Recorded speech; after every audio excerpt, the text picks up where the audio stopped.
Baik, Assalamualaikum warahmatullahi wabarakatuh. Waalaikumsalam warahmatullahi wabarakatuh, Prof. Dwi. Oke, Bapak Ibu semuanya ya. Eh, Selamat malam. Hari ini kita lanjutkan eh, paparan dan diskusi kita.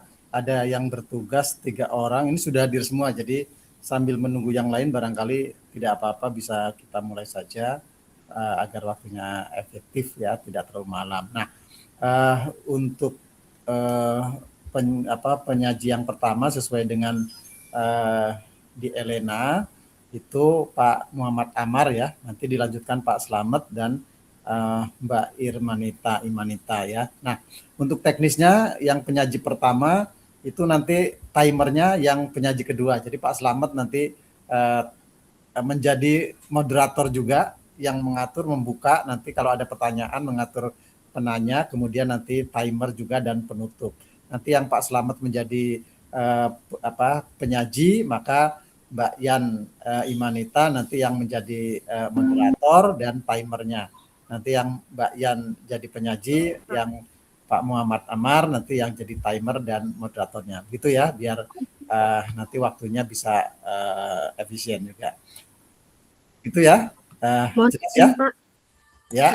Mohon izin, nanti bagian saya itu nanti yang presentasi Pak Agus, digantikan oleh Pak Agus, karena Pak Agus Gitu. kan seharusnya minggu kemarin.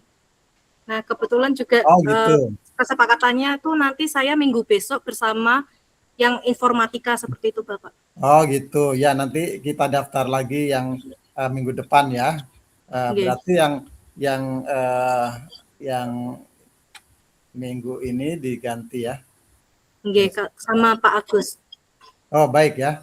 Baik, nanti di Elena saya ganti. Nah, untuk yang penyaji pertama dan kedua kan tidak berubah ya. Jadi monggo bisa Pak Slamet bisa mengatur jalannya dan Pak Muhammad Ahmad bisa menyampaikan hasilnya. Monggo Pak Slamet. Izin Prof, untuk waktunya berapa menit? 30 nggih, Prof? 30 menit ya, 30 menit itu sudah dengan tanya jawab. Siap. Oke, Prof. Terima kasih Prof atas kesempatannya, Prof. Ya. Assalamualaikum warahmatullahi wabarakatuh. Yang saya hormati Prof. Dwi Wijanarko sebagai dosen pengampu dan pembimbing kami semuanya, dan pemateri yang saat ini sudah siap, dan audiens sekalian yang saya hormati. Kali ini kita akan mendengarkan dan melihat bersama-sama paparan terkait dengan kupasan-kupasan SKKNI yang akan dibawakan oleh saudara kita Muhammad Amar Rauf Munir. Untuk waktunya 30 menit, saudara pemateri bisa dimaksimalkan. Nanti 10 menit sebelum selesai akan saya beri informasi melalui chat. Silakan untuk waktu room virtualnya bisa saya serahkan sepenuhnya kepada presenter. Oke, Mas Arman, Pak sama atas waktunya. Saya izin share screen ya.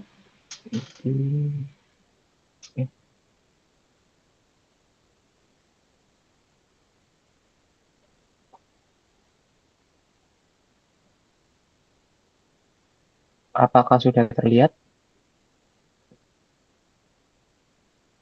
Sudah nampak. Oke. Ya. Assalamualaikum warahmatullahi wabarakatuh. Yang terhormat Prof. Dwi dan yang saya hormati senior-senior serta rekan-rekan S2 Pendidikan Kejuruan. Saya Muhammad Amar dengan NIM terakhir 016. Pada kesempatan malam hari ini saya akan memaparkan kajian SKKNI pada bidang teknik alat berat.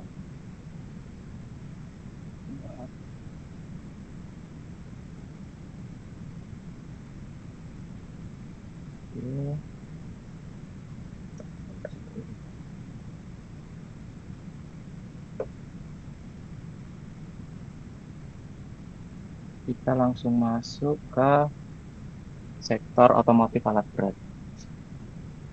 Standar Kompetensi Kerja Nasional Indonesia atau SKKNI merupakan kemampuan kerja yang mencakup aspek pengetahuan, keterampilan, dan sikap kerja yang relevan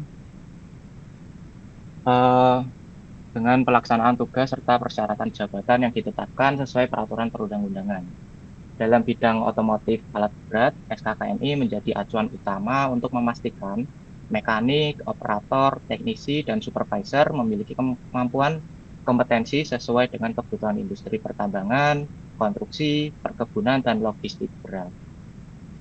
Di mana pada paparan ini saya mengambil rujukan ada yaitu SKKNI Mekanik Engine Alat Berat yang ada pada Keputusan Menteri Ketenagakerjaan nomor 235 tahun 2023. Di mana ini ada beberapa skema yaitu pemeliharaan alat berat seperti ekskavator, bulldozer, welder, dan dump truck, di mana SKKNI ini mengatur unit kompetensi serta diagnosis kerusakan, preventive maintenance, overhaul engine, penerapan K3, penggunaan alat ukur, serta dokumentasi pekerjaan bengkel. Selanjutnya kita bisa lihat pada Keputusan Menteri Tenaga Kerja tahun 2024 nomor 127 dijelaskan profesi-profesi dalam bidang alat berat, yaitu yang pertama bisa menjadi mekanik engine alat berat. Yang kedua bisa menjadi mekanik khusus hidrolik dan elektrikal, di mana mekanik engine dan hidrolik atau elektrikal ini bisa dipisah karena tiap unit dan tiap pabrikan itu memiliki keunikannya masing-masing. Jadi tiap individu itu bisa mengambil kompetensi yang diminati, baik itu engine maupun elektrikal. Yang ketiga yaitu bisa menjadi operator, baik itu ekskavator, bulldozer, welder, dan masih banyak lagi. Keempat yaitu bisa menjadi teknisi PM atau preventive maintenance, di mana kalau di alat berat itu ada yang namanya service rutin atau preventive maintenance, yang dimana hitungannya bukan kilometer, tetapi kita kalau di alat berat biasanya pakai jam. Itu ada PM 500, preventive maintenance 500 jam, 1000 jam, 2000, sampai seterusnya. Kelima, terakhir, biasanya yang paling tinggi yaitu menjadi maintenance planner dan inspector, di mana ini menjadi maintenance planner dan inspektor alat berat seperti itu.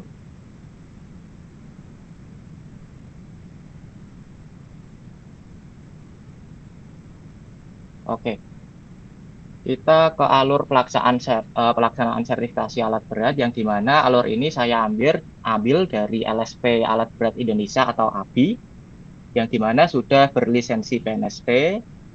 Untuk alurnya sendiri kita bisa lihat yang pertama asesmen mandiri, di mana individu itu melakukan pendaftaran, mengisi form APL 1 dan verifikasi portofolio pada APL 2. Dilanjutkan dengan validasi persyaratan, di mana validasi persyaratan ini melakukan pengecekan ijazah, logbook pekerjaan, atau track record pekerjaan, serta sertifikasi pelatihan yang mendukung apakah pelatihan yang akan diambil itu relevan dengan kompetensi yang dimiliki, seperti itu. Jika sudah di ACC bahwasanya persyaratannya linear atau yang diambil kompetensinya linear, maka akan dilanjutkan dengan uji kompetensi.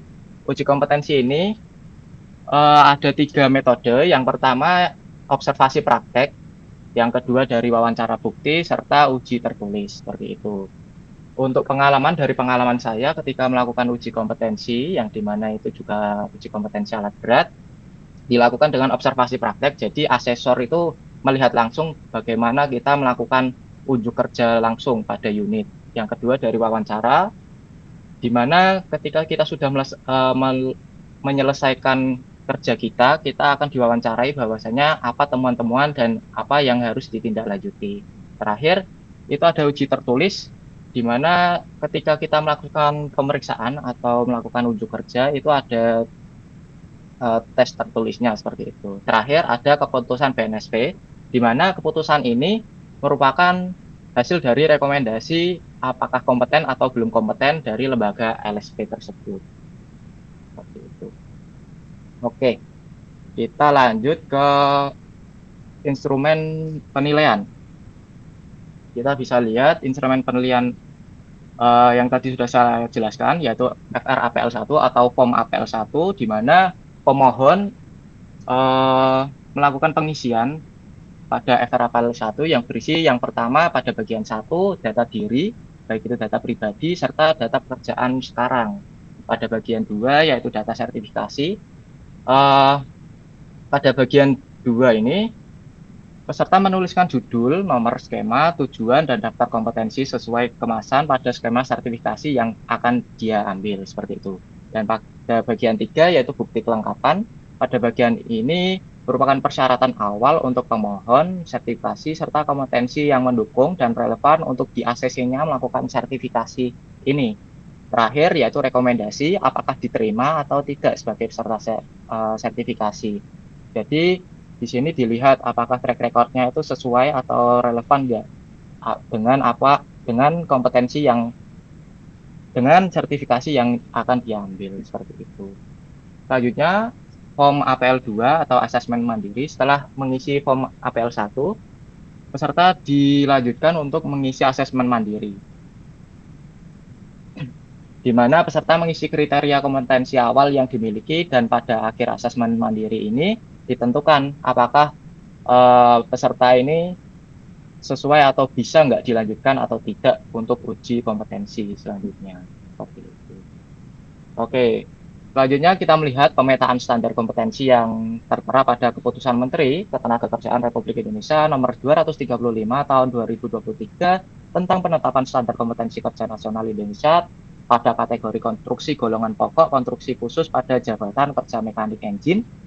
Dan tujuan utamanya yaitu yang pertama, melakukan pekerjaan perawatan pemeliharaan engine dalam kondisi prima sesuai dengan spesifikasi.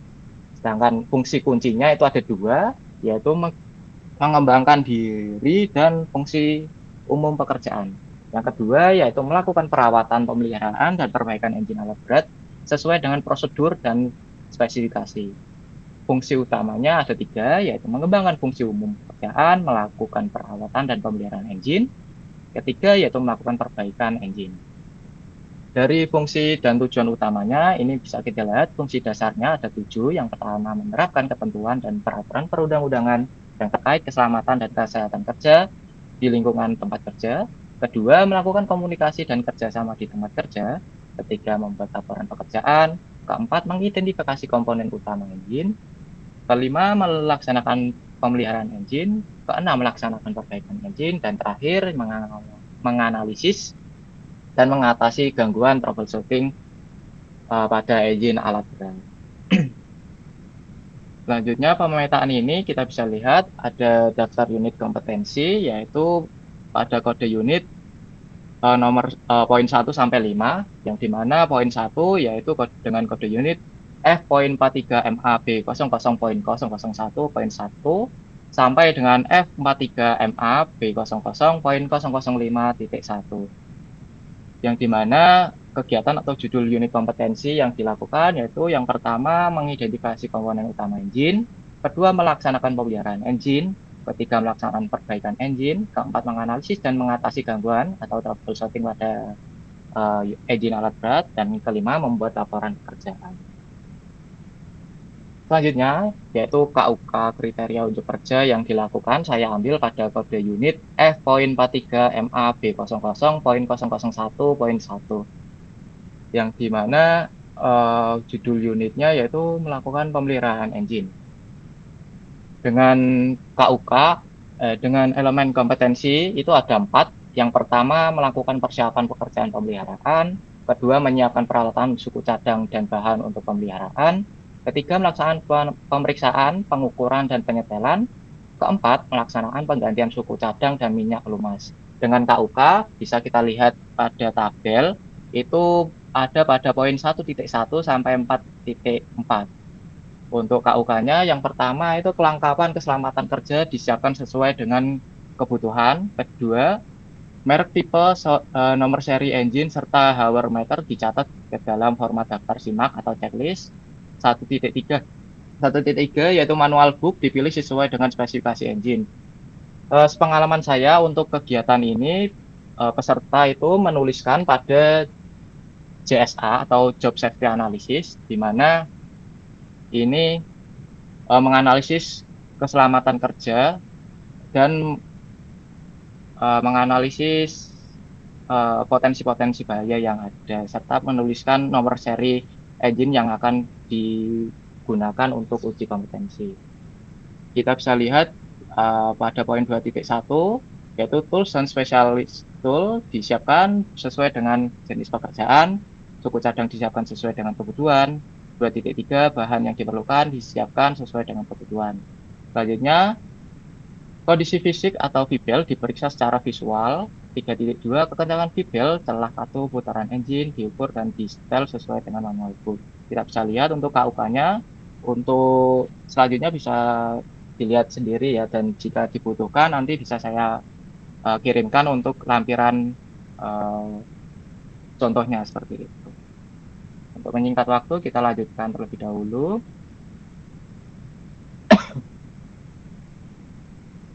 Oke. Jika tadi kita melihat dari keputusan Menteri Ketenagakerjaan, selanjutnya kita akan mengkaji langsung dari sertifikat kompetensi yang ada, di mana sertifikasi ini saya ambil tahun 2022. Ini juga sertifikat kompetensi unit alat berat ya. Pada sertifikat ini di bagian depan berisi nilai hasil uji, di mana hasil uji ini uji kompetensi ini dilakukan dengan 3 metode yang sudah saya jelaskan tadi, yaitu observasi praktek, wawancara, dan ujian tertulis. Seperti itu. Selain nilai yang dijelaskan, juga bahwa dinyatakan kompeten atau tidak kompeten dicantumkan pada bagian setelah penilaian tersebut. Oke. Selanjutnya pada bagian belakang berisi skema kompetensi yang diujikan, yaitu kita bisa lihat skema yang saya ambil yaitu preventive maintenance 500 jam unit forklift dengan kode unit MEK poin PW 12.231.00 sampai dengan MEK poin PW 22 sampai 235.001 dengan judul unit yang dilakukan yaitu menerapkan keselamatan dan kesehatan kerja serta lingkungan hidup di tempat kerja. Kedua, melakukan komunikasi dan kerjasama di tempat kerja, di mana uji kompetensi yang dilakukan ini saya uji kompetensi dengan bergu atau tim, di mana asesor melihat dengan komunikasi dan kerjasama ketika kita melakukan perbaikan atau maintenance di unit yang kita gunakan. Selanjutnya yaitu melaksanakan perawatan berkala alat berat forklift. Ketika uji kompetensi ini saya menggunakan lembar yaitu lembar pengecekan PM500 atau Preventive Maintenance 500, yang dimana kita akan mengisi checklist serta temuan-temuan yang ada. Yang keempat, kita akan mencoba apakah unit tersebut dapat beroperasi dengan normal. Dan terakhir, kita membuat laporan kerja, di mana ini merupakan temuan akhir dan apa yang harus kita lakukan ketika kita menemukan temuan-temuan tersebut. Selanjutnya kita akan mengkaji tentang kompetensi yang diujikan. Kita gunakan kode unit MEK poin PW 12.231 yang dimana dengan judul unit menerapkan keselamatan dan kesehatan kerja serta lingkungan hidup di tempat kerja.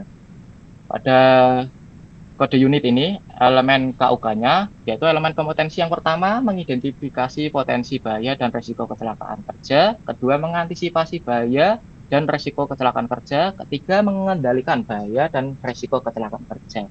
Untuk KUK-nya sendiri bisa kita lihat poin 1.1 mulai dari keadaan tempat dan lingkungan kerja diperiksa dengan teliti untuk mengetahui dengan pasti resiko kecelakaan yang bisa terjadi.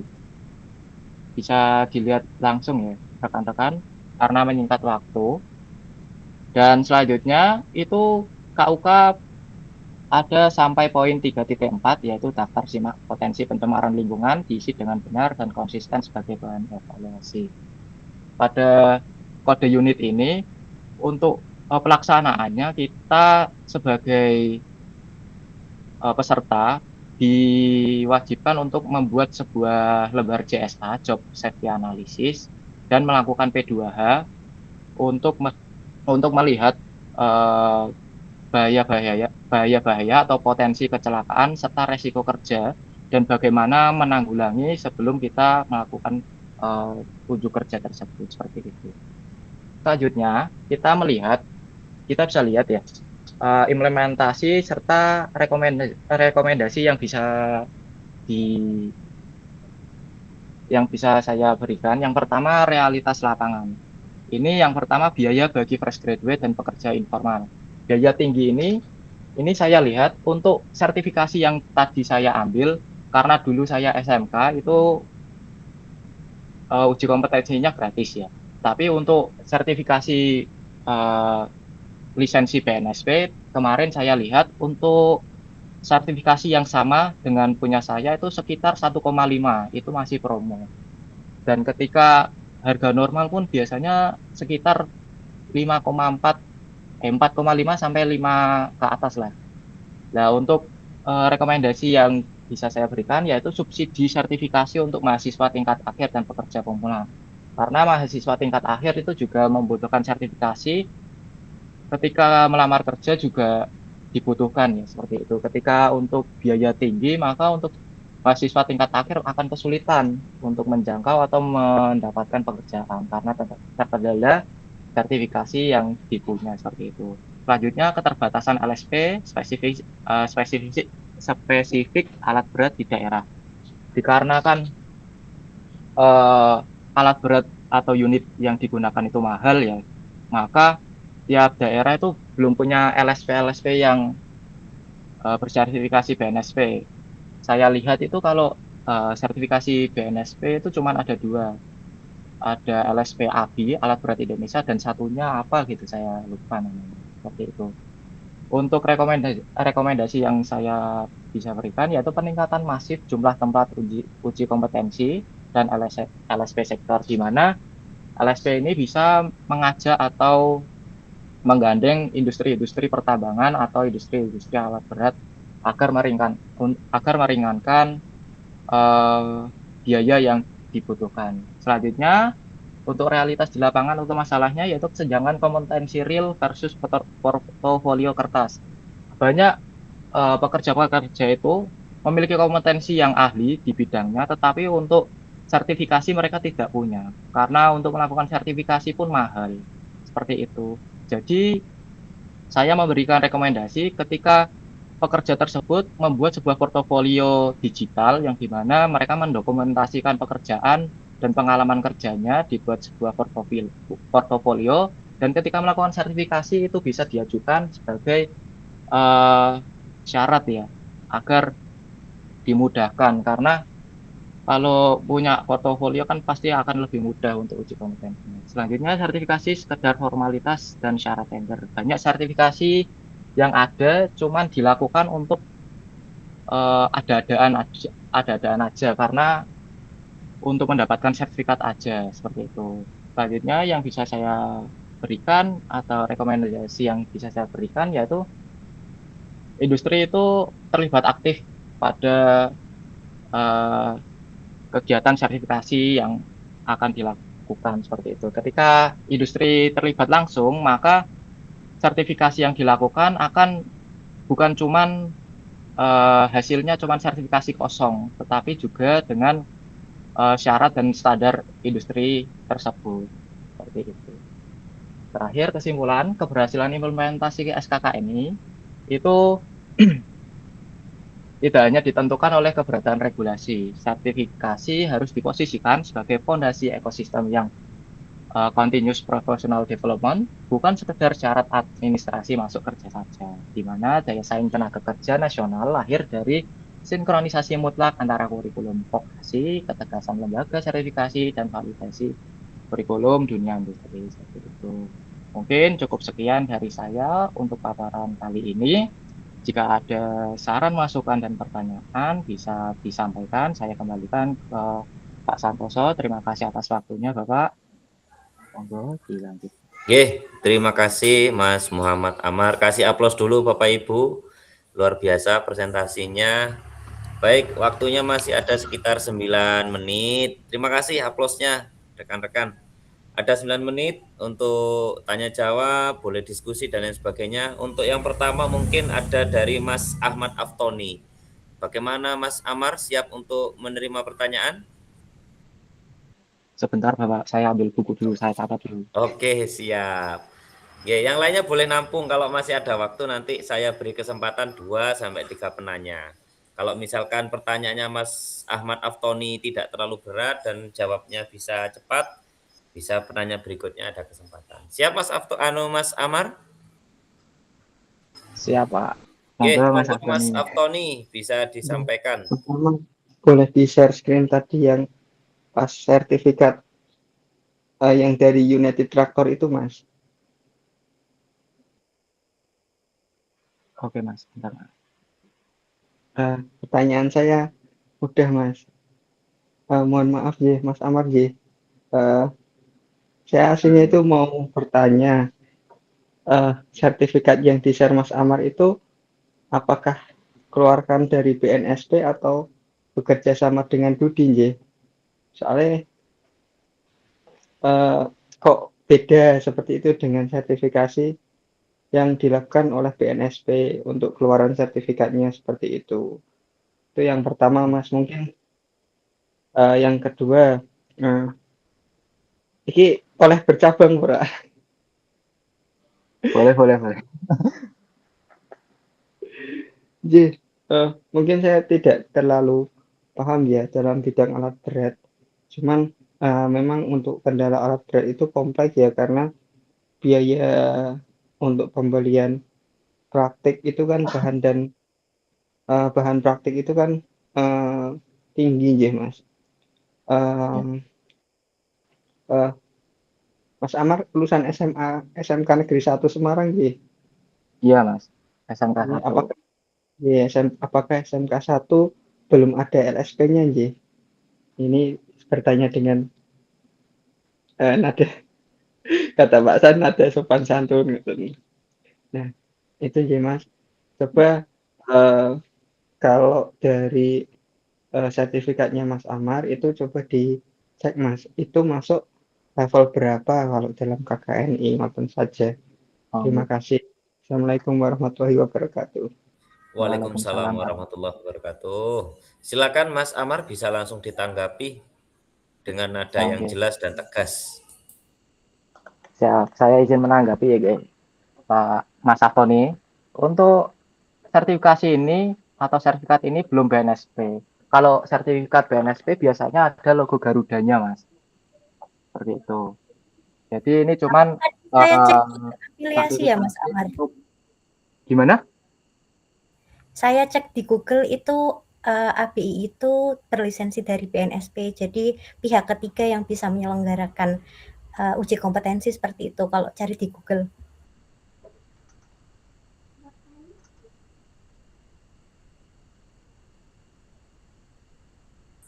Mas Amar? Wah, dia menghilang. Iya. Saya bantu dulu sebentar untuk Mbak Dian Farah ya.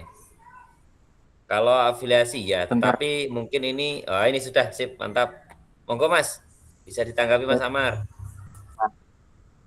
Ya Mbak, kalau LSP ABI itu sudah berlisensi BNSP, tapi untuk sertifikasi yang saya ambil ini bukan dari ABI Mbak, bukan alat berat dari LSP alat berat Indonesia. Jadi untuk sertifikasi ini saya ambil dari uji kompetensi yang dimana sekolah itu kerjasama saja dengan dunia industri. Jadi ini belum berlisensi BNSP seperti itu. Dan apakah di SMK 1 sudah ada LSP-nya? Sampai sekarang sepengetahuan saya sih belum ada. Biasanya kan ada LSP P1 sampai P3 ya Pak. Pak Slamet, apakah benar? Karena saya belum terjun langsung, tapi saya pernah baca itu ada LSP P1 sampai P3.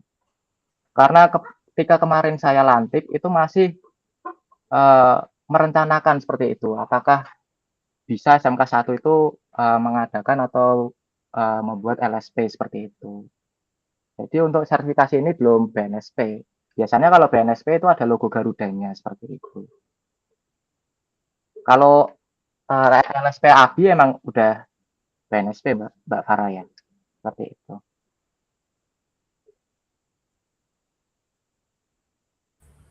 Tadi pertanyaannya Mas Aftoni sudah terjawab belum ya?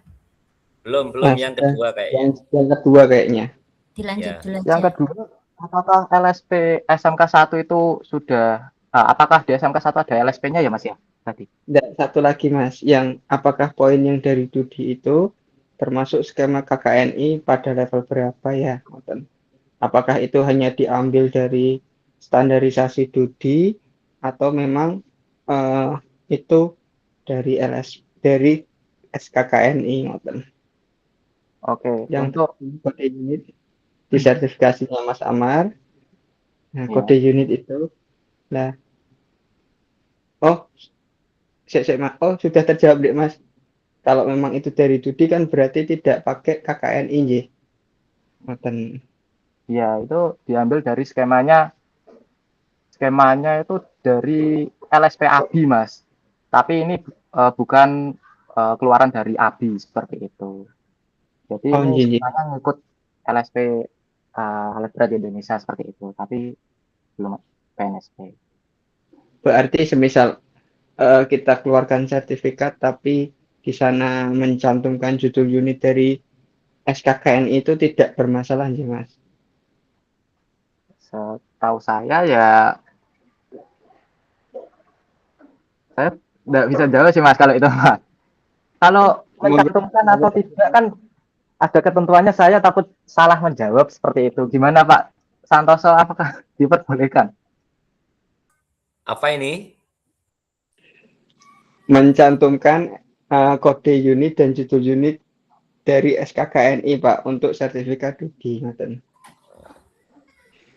Nah, kalau itu sebetulnya kan tergantung dari mata uji yang akan diselenggarakan. Tetapi kalau menurut pengalaman dan apa yang ada itu, biasanya kalau dari lembaga itu, kalau memang itu dari industri, dia akan menyesuaikan dengan kebutuhan.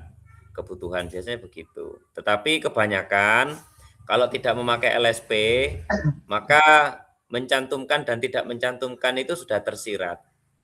Artinya pasti ada MOU dulu dengan sekolahan mau menguji yang mana, jadi begitu. Tapi kalau untuk yang sudah memang komplit terkait dengan LSP, kalau kebetulan ini industri P3, ya pastinya sudah sesuai rule-nya yang sudah dibuat oleh para asesor itu. Mungkin itu kalau yang saya tahu Mas Amar dan Mas Aftoni. Tapi kalau misalkan ingin AS cantumkan aja, tapi maka ya ujiannya ya jelas kalau mencantumkan ya hanya mencantumkan, tapi muatannya itu apakah sesuai dengan LSP ya tentu saja tanda tanya. Tapi kalau sudah sertifikatnya bentuk Garuda, saya jamin. Jadi gitu. Mungkin begitu. Mungkin Terima kasih Pak Santoso.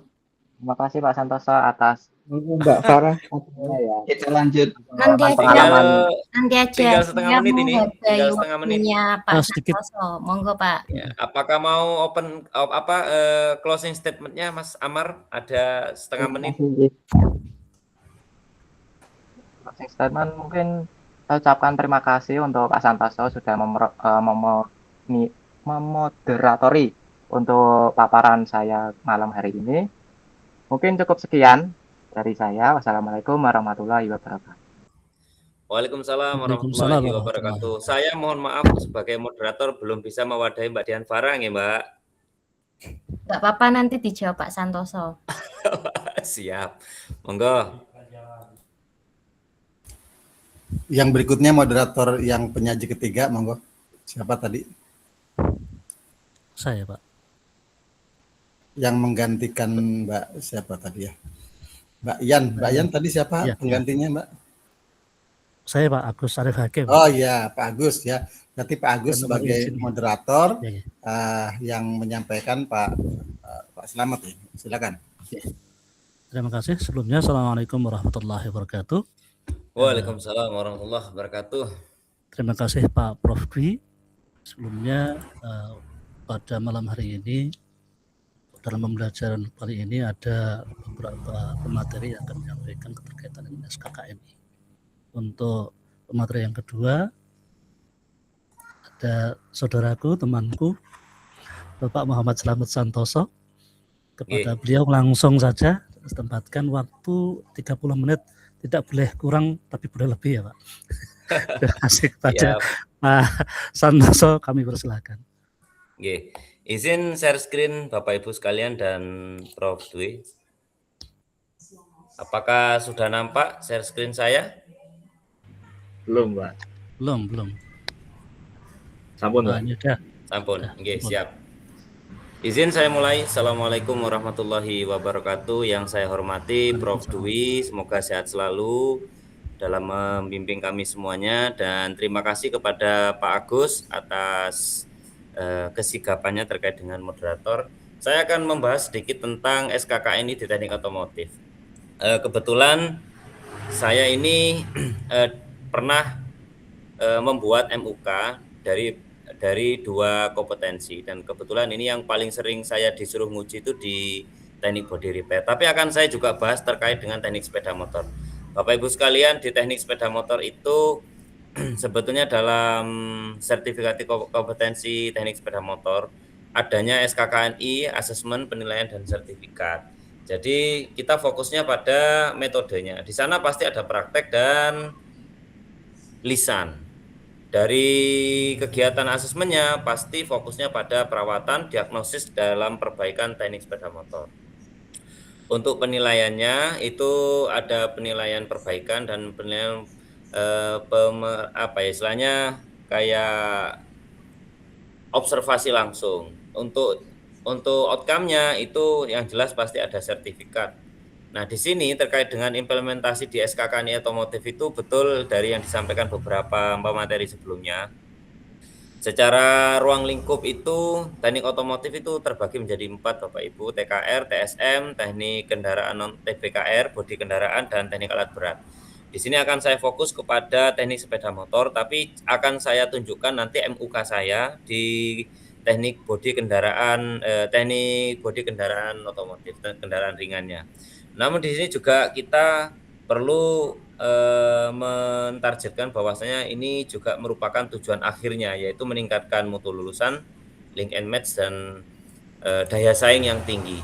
Untuk alur uji kompetensi untuk di teknik sepeda motor, di situ yang pertama ASESI melakukan permohonan uji dengan mengisi form yang seperti tadi disampaikan A1. Form A1 itu tentang permohonan ujian. Setelah itu admin akan validasi berkas. Berkas apa saja yang dilampirkan oleh ASESI? Berkas yang dilampirkan oleh ASESI adalah beberapa berkas tentang portofolio terkait dengan dirinya. Nah, setelah itu ada kegiatan pre-assessment. Pre-assessment itu dilakukan dengan teknik wawancara, konfirmasi kompetensi yang akan diuji. Jadi ada sistem tanya jawab apa yang akan diuji. Setelah itu penjelasan metode asesmennya nanti disepakati, dan jadwal pelaksanaannya saat uji kompetensi juga akan disepakati. Di mana setelah terjadi kesepakatan di dalam pre-assessment itu langsung persiapan untuk tempat ujinya, atau yang disebut yang paling sering kita dengar adalah TUK, tempat uji kompetensi. Nah, di dalam tempat uji kompetensi itu LSP dan TUK itu mempersiapkan segala jenis sesuatunya. Yang pertama tentang administrasi asesmen. Administrasi asesmen itu banyak Bapak Ibu. Kalau di teknik sepeda motor itu mulai dari MUK-nya, form-formnya, terus terkait dengan peralatan dan bahan ujinya, dan juga ruang sarana asesmennya. Berikutnya, ketika sudah sesuai dengan jadwalnya, maka dilakukan pelaksanaan uji kompetensi. Di mana di dalam uji kompetensi itu yang akan melihat itu adalah sebagai pengujinya itu adalah asesor. Di mana asesor ini juga punya latar belakang background yang menguasai kompetensi yang diuji. Kalau misalkan seperti yang diuji adalah teknik sepeda motor, maka asesor ini wajib melampirkan sertifikat keahliannya di bidang teknik sepeda motor. Nah, itu adalah mutlak Bapak Ibu, tidak bisa. Jadi kalau misalkan seperti saya tidak punya sertifikat pelatihan resmi yang yang terkait dengan bidang yang akan diuji, maka saya tidak bisa menjadi asesor, tidak bisa. Nah, jadi ini perlu kita pahami betul. Dan juga boleh kepada owner atau pelaksana kegiatan teknis yang memiliki persyaratan-persyaratan sesuai dengan kriterianya. Setelah itu, pelaksanaan uji kompetensi itu dilakukan observasi praktek kerja, tes tertulis. Nah, tes tertulis ini ada formnya tersendiri, observasi ada formnya sendiri, bahkan verifikasi portofolio itu juga ada sendiri. Kenapa di sini ada verifikasi portofolio, Bapak Ibu? Apabila asesi ini, misalkan murid saya teknik sepeda motor, dia ingin ujian mekanik junior, maka di dalam misalkan dia ingin ujian kompetensi terkait dengan servis berkala di KM 35.000. Maka ketika dia sudah pernah menempuh pelatihan atau menempuh diklat atau menempuh yang lainnya lah terkait dengan itu dan memiliki sertifikat yang tervalidasi, maka ketika dia melaksanakan uji itu hanya cukup dengan wawancara. Jadi tidak perlu, mungkin kalau misalkan diperlukan mungkin ada observasi praktek kerja sedikit. Tetapi jika memang itu sudah tervalidasi sertifikatnya, maka asesor itu cukup melihat dan mengkonfirmasi dengan wawancara. Sehingga ketika sudah match antara itu semuanya, maka dinyatakan proses asesmennya dilakukan. Di sana ada prinsip-prinsip dalam proses asesmen di asesornya itu. Yang pertama valid, reliable, fleksibel, dan adil. Setelah itu ini semuanya sudah terlaksana, maka dilakukan validasi dan konfirmasi hasil antara asesor dengan asesi. Apabila asesi ini atau murid atau asesi dari teknik sepeda motor ini sudah merasa hasil dari asesmen yang dilakukan oleh asesor sudah tepat, maka klarifikasi hasil asesmen, konfirmasi bukti, dan validasinya selesai, maka dinyatakan finish. Apabila ada keberatan, di situ ada form Bapak Ibu yang bisa diisi. Tapi jarang sekali karena memang proses asesmen itu sangat jelas. Selanjutnya di tahap ke-9 ini asesor melakukan keputusan hasil akhir asesmen. Ini juga ada formnya, di mana di dalam form itu ada satu keputusan di mana ada dua pilihan.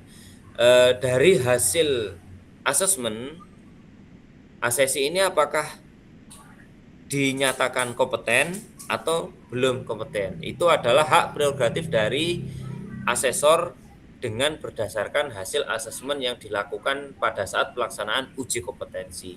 Jika asesi itu sudah dinyatakan kompeten, maka admin dari LSP yang menyelenggarakan uji tadi berkewajiban untuk memberikan sebuah berkas yang lengkap mulai dari form A1 hingga akhir untuk dikirim ke BNSP, dilakukan permohonan penerbitan sertifikat kompetensi yang resmi diterbitkan oleh BNSP.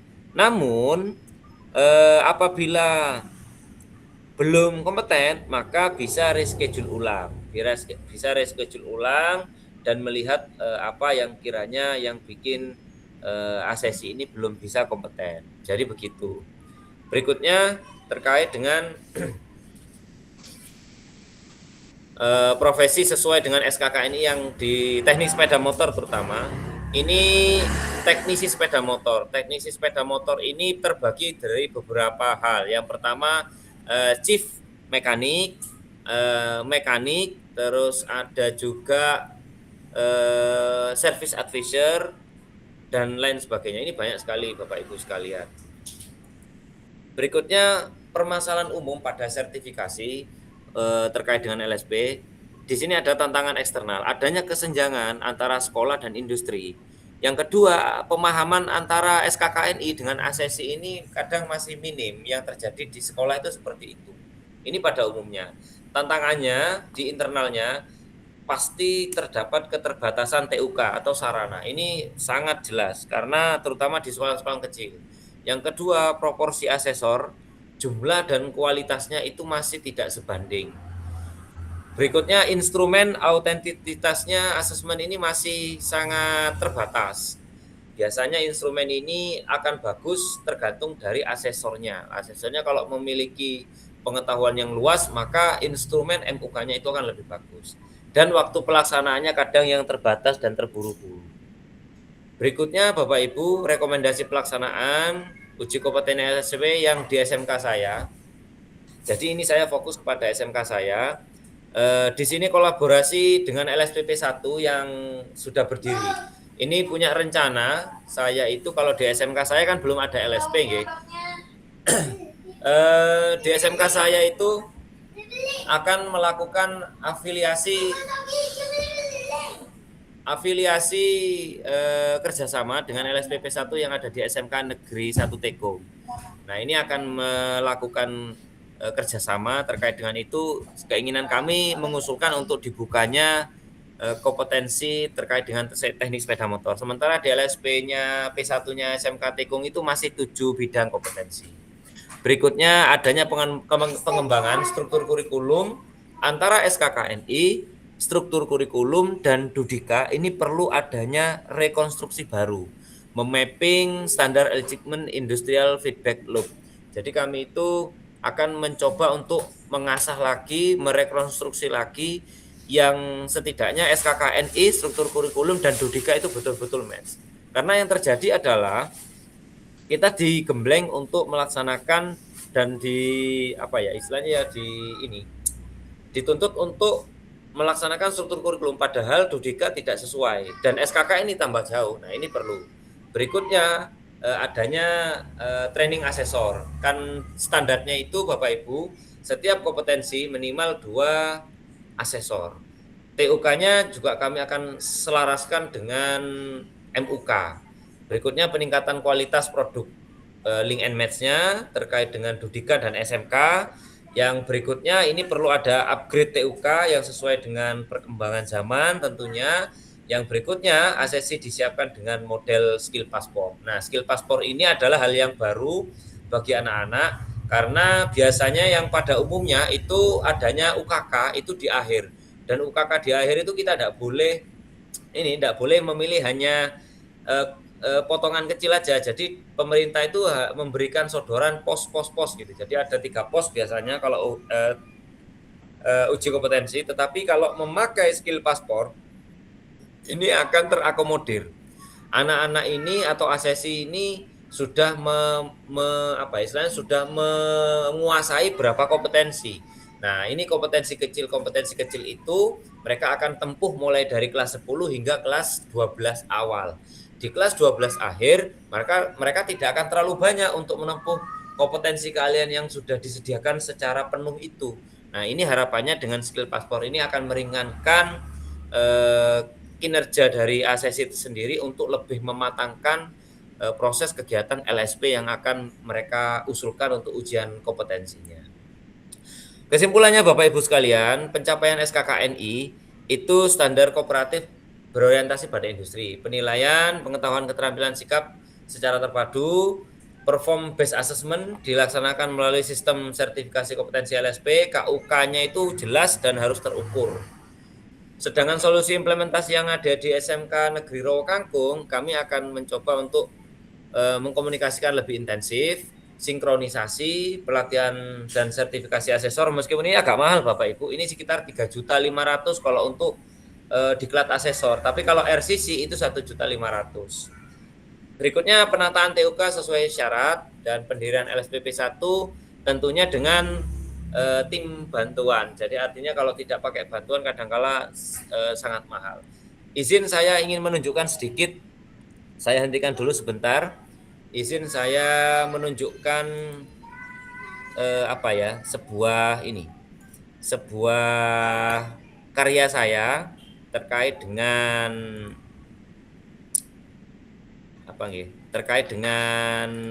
MUK.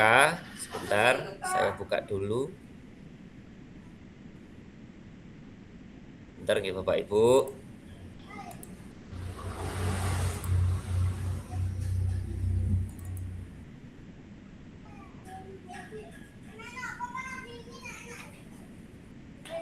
Ada namanya form MAPA. MAPA itu adalah perencanaan dari seorang asesor untuk mengembangkan penilaiannya. Coba ini saya tunjukkan dulu nggih karya saya.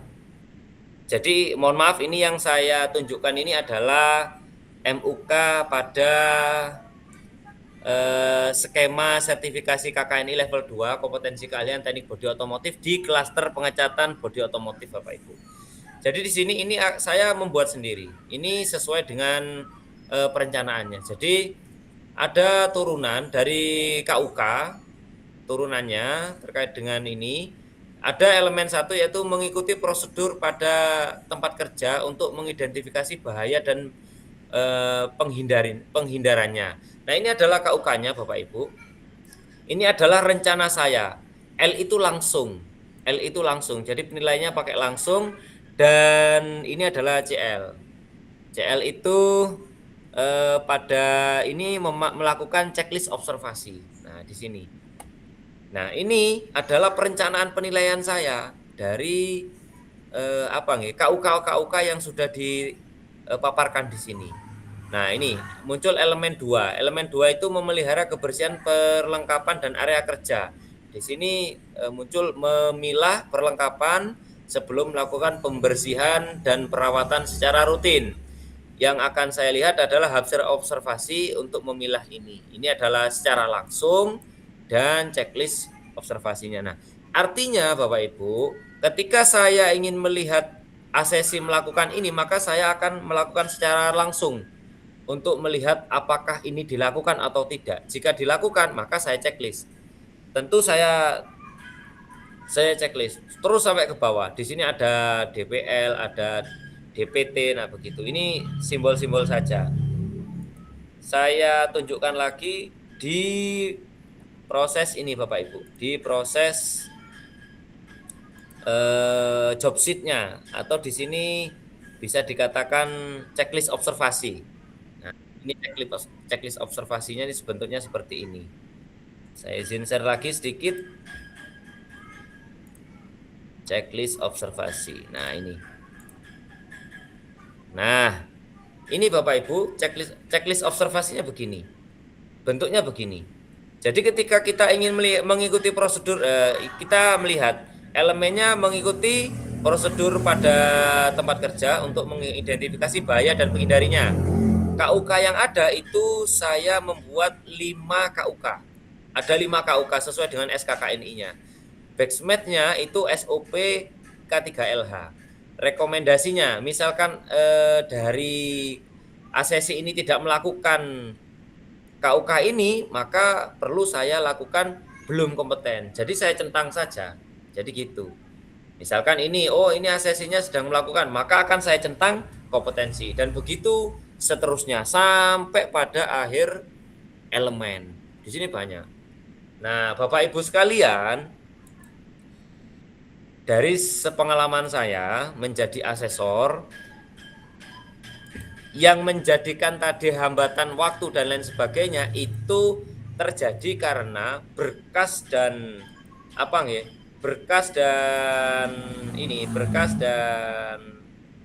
instrumen yang ada itu sangat banyak sekali. Maka kadang asesor itu terjadi tidak fokus dengan observasinya gitu loh, jadi begitu. Mungkin itu dulu yang bisa saya sampaikan. Terima kasih atas perhatiannya. Mari kita diskusi untuk mencari inspirasi, asalkan tidak saling menyakiti. Sementara itu dulu Bapak Agus. Oke, terima kasih Pak Selamat, Pak Santoso. Mungkin ada teman-teman yang mau bertanya. Tadi Mbak Dian ya. Mbak Dian, monggo silakan. Izin Pak Santoso bertanya sebagai orang awam begini Pak Asesor. Jadi kalau di prodi saya itu khususnya ini Pak, kaitannya dengan sertifikasi lulusan sarjana seperti itu. Kalau di informatika itu banyak yang bahkan tidak minat Pak melakukan uji sertifikasi di lembaga yang sudah dari lembaga LSP seperti itu. Bahkan lebih viral dan lebih diakui gitu Pak kalau di industri itu dari yang swasta seperti misalnya Google Hackathon gitu. Dan biayanya juga lebih murah Pak. Nah itu kalau di bidangnya Pak Santoso pripun nggih Pak? Posisinya seperti itu di dunia industri. Apakah sudah linear atau punya standar sendiri, ngoten Pak. Baik. Terima kasih Pak. Oke, baik, terima kasih. Langsung dijawab Pak, atau ada satu lagi nih dari Mbak Indah? Saya jawab dulu aja dulu. Oh, biar oke, siap. Saya tidak lupa. Oke. Siap. Jadi kalau apa nggih, biaya itu kebetulan kalau di tingkat SMK nggih, levelnya level LSP P1 itu kalau yang LSP P1 itu mereka pasti mengandalkan apa nggih, bantuan. Tapi kalau misalkan murni maka asesi ini akan dikenakan biaya kurang lebih satu kompetensi nggih, bukan satu skema, tapi satu kompetensi. Misalkan junior mekanik gitu ya, maka itu sekitar 200 sampai 300 ribu. Kadang bebannya di sana kita sebagai asesi begitu. Tapi kalau apa nggih, kalau secara umum biasanya kalau industri itu kita misalkan mau kita mau daftar ke industri A misalkan. Maka dengan kita mendapatkan sertifikat, saya tunjukkan dulu Mbak Dian contoh sertifikatnya. Jadi bentuknya kayak gini nantinya sertifikat itu. Sebentar. Saya punya sertifikat ini yang bisa kita lihat bareng-bareng. Bapak Ibu bentar. Jadi tergantung dari ini, sudah nampak belum? Belum nggih? Sudah Pak, sudah. Bentar nggih, saya tunjukkan dulu sertifikatnya. Yang PDF-nya belum nampak ini. Mbak. Nah, ini sertifikatnya. Jadi kalau misalkan kita melihat harganya itu sebetulnya tergantung dari kebutuhannya Mbak Dian Farah. Kalau misalkan kebutuhannya penting sebagai lisensi ya, maka itu saya rasa tidak ada kata mahal gitu. Atau gimana Mbak?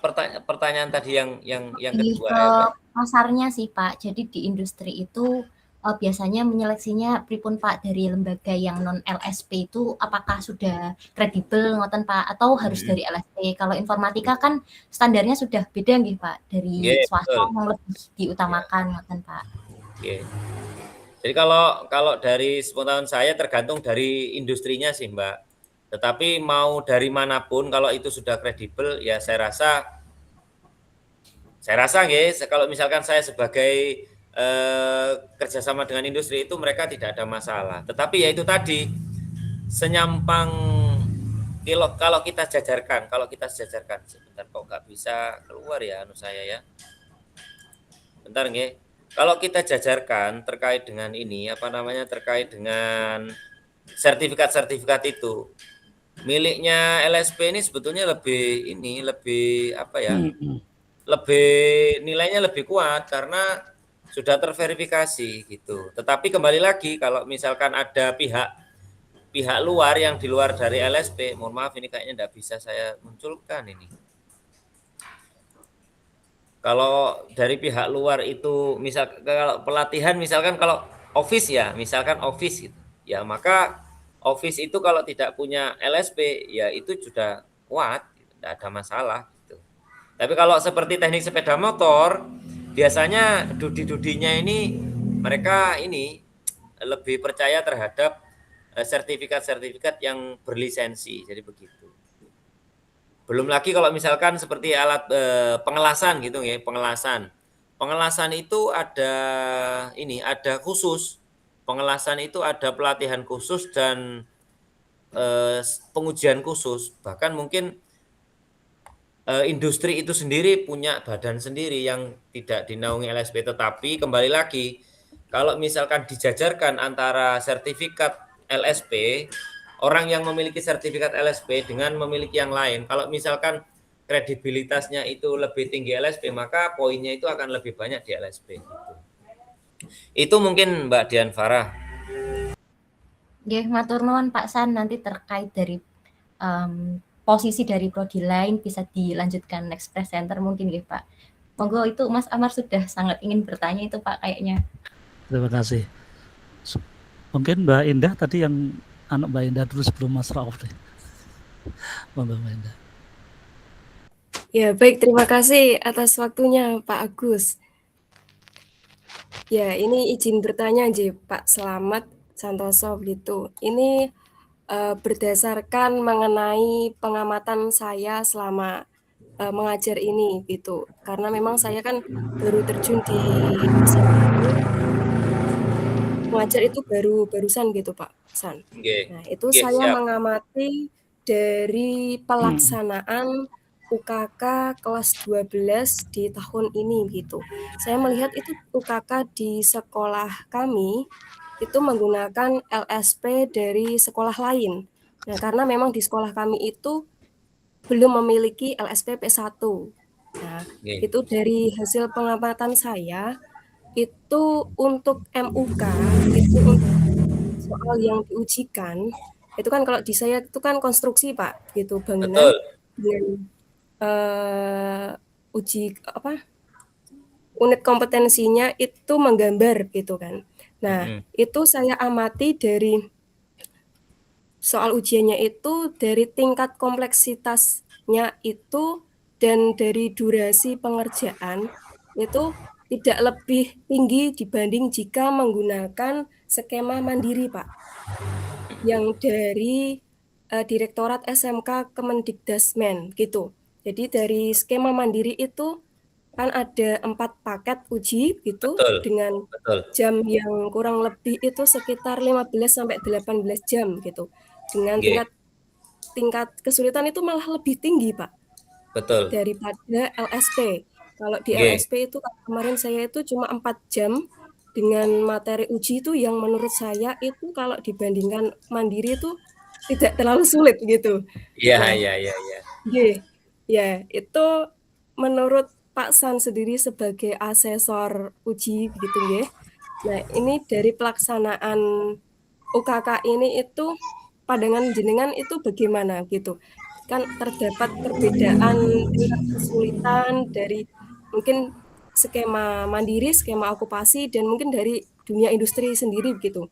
Nah, itu kan yang kalau outputnya itu kan hasil akhirnya sertifikat tapi cuma beda logo Bapak ya. Iya, Logo Turi, kemudian Garuda, kemudian logo Dubi gitu.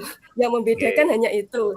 Nah, itu nanti apakah ada pengaruhnya terhadap validitas lulusan gitu Pak? Terhadap kompetensi lulusan gitu Bapak. Terima kasih. Bagus, saya izin langsung jawab mumpung masih ingat Pak. Siap. Ya, makasih Mbak Indah. Kalau dari saya pribadi Mbak sebagai asesor, kenapa kok yang di LSP itu tidak begitu sulit kompleksitasnya terkait dengan daripada uji mandiri ya? Bisa kita lihat Mbak, kita lihat dulu MUK-nya seperti apa, kompetensi yang diujikan itu apakah full satu skema atau hanya dari klaster. Nah, uji LSP ini Mbak, uji LSP itu seperti tadi yang saya share contoh saya contohkan punya saya sertifikat saya ini. Sebentar. Jadi kalau misalkan yang jenengan lihat loh kok LSP ini gampang ngini ngono tok gitu misalkan ya karena memang ini kebetulan aja mungkin kelas yang diujikan itu bukan full kompetensi tetapi klaster dan di klaster itu ada bagian-bagian kecil yaitu elemen gitu. Nah, kenapa kalau yang diuji mandiri itu lebih berat? Karena diuji mandiri itu kalau yang saya pelajari setiap UKK itu mereka ya kompleks dari awal sampai akhir kan begitu dan itu sangat memberatkan sebetulnya. Makanya adanya LSP itu sebetulnya ya kita setiap anak itu bisa memiliki lebih dari 1 lembar Mbak Indah. Lebih dari 1 lembar sertifikat kompetensi untuk ketika dia itu belajar di SMK. Jadi misalkan contoh ini. Saya ingin melaksanakan uji kompetensi menggunakan dan memelihara alat ukur misalkan di kelas 2, misalkan begitu ya. Maka saya akan ujian itu saja dan itu muncul sertifikat kalau dia kompeten gitu. Contohnya lagi, misalkan saya ingin ujian kompetensi gambar tekniknya, misalkan begitu. Misalkan begitu, ternyata di LSP tersebut ada elemennya ada, klasternya ada, maka itu bisa, Mbak. Maka itu bisa. Dan itu satu sertifikat. Gitu. Nah, yang menjadikan UKK atau uji mandiri itu berat adalah itu tidak di klaster. Itu satu unit utuh di mana beberapa pekerjaan itu dijadikan satu sehingga berurutan begitu. Satu kompetensi itu bisa berurutan. Salah satu contoh di saya kemarin, saya itu menguji anak-anak UKK, kebetulan di SMK saya kan tidak ada LSP. Maka mau enggak mau kita pakai uji mandiri. Sebetulnya ada juga pilihannya. Kebetulan saya kerjasama dengan Yamaha. Nah, Yamaha itu juga begitu, dia enggak punya LSP tapi dia punya standar sendiri gitu loh.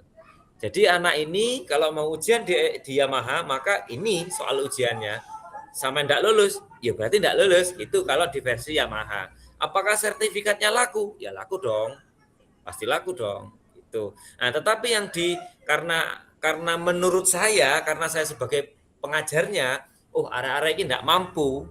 Kalau diuji Yamaha itu enggak mampu, maka saya akan ambil UKK-nya itu tadi. Yang saya ambil kemarin mekanik junior, Mbak. Mungkin mekanik junior itu mulai dari mereka itu melakukan pemeriksaan, perawatan, penggantian hingga perbaikan. Nah, itu kalau misalkan di apa ya istilahnya?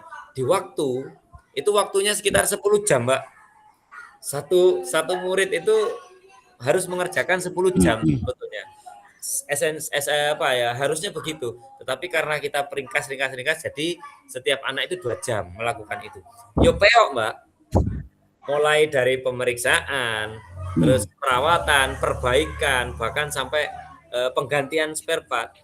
Apalagi anak yang belum pernah melakukan power tool, tidak pernah memakai power tool, sudah tangannya sampai keriting itu jadinya.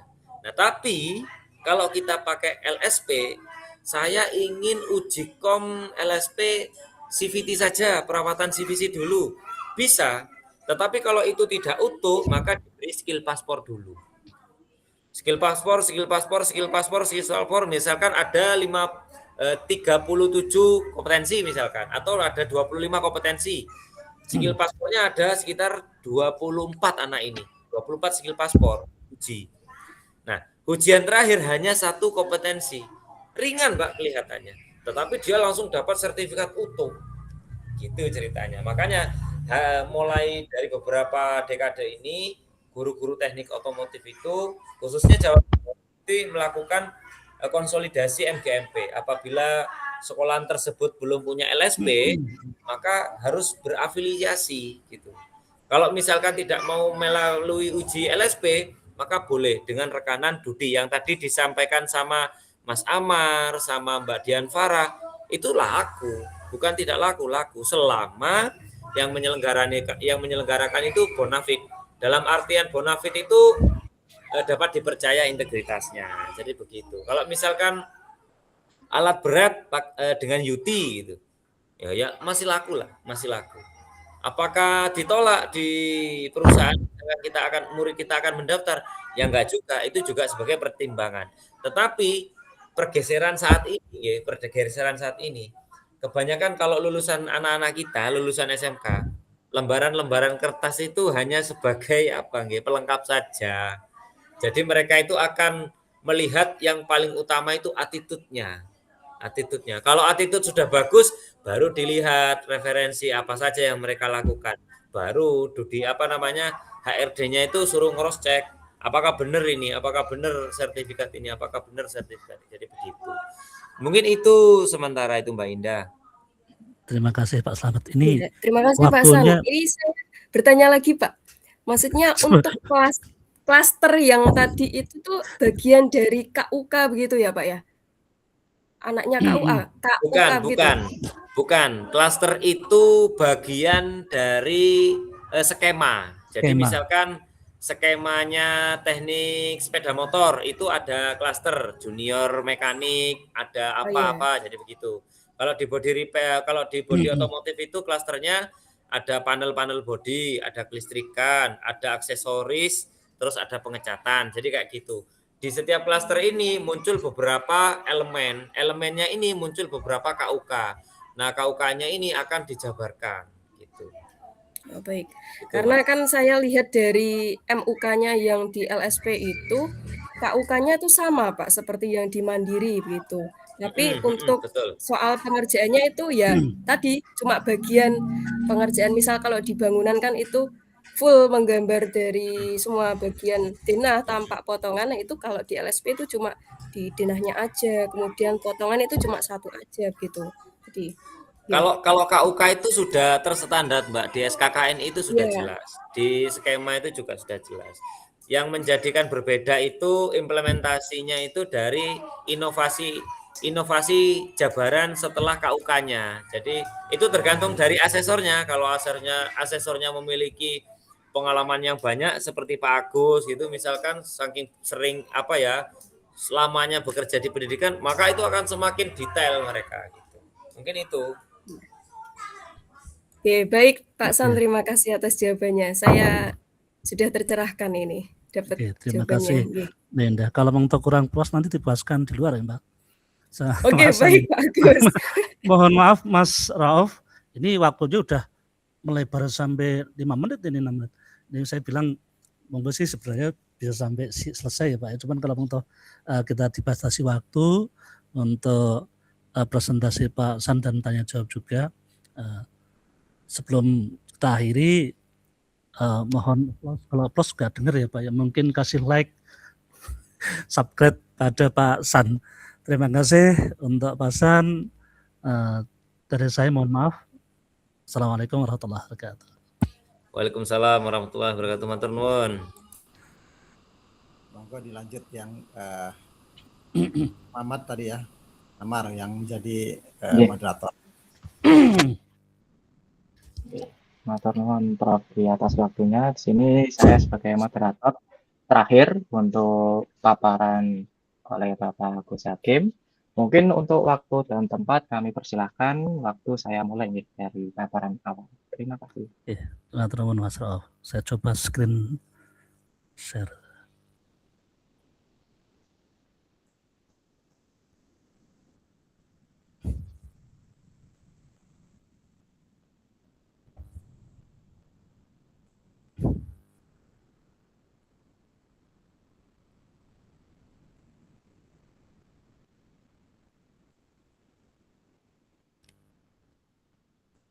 Sudah terlihat mungkin Bapak?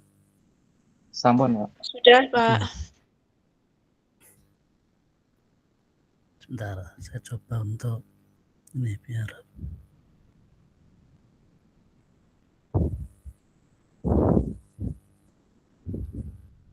tidak mau ini ya.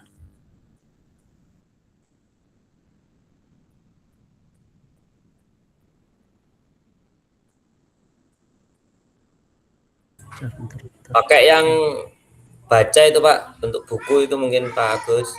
Iya, ini makanya saya tak coba ini kok enggak. Sebentar. Yang pernah diajarkan Pak Bas itu. Asik.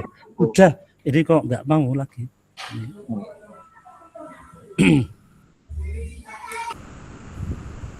Atau mungkin Mas Amar bisa bantu saya untuk ini Mas. Sekalian itu napa nggih? Share screen Pak. Nggih, sebentar ya Pak. Boleh Pak.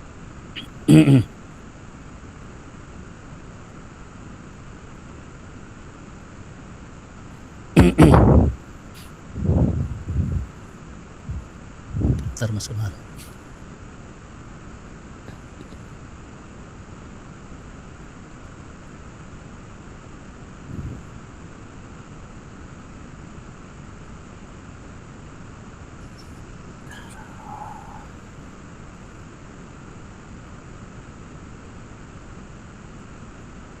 Kirim di grup Pak? Ya, ini tak sebagian tak di grup ini.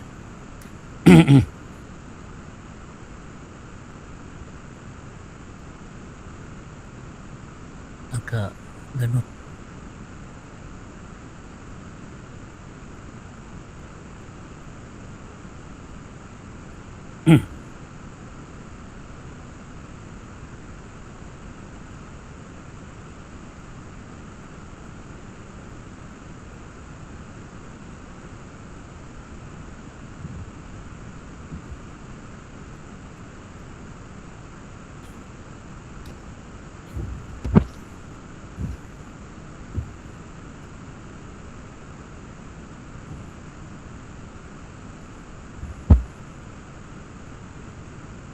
Sakit Mas Ki.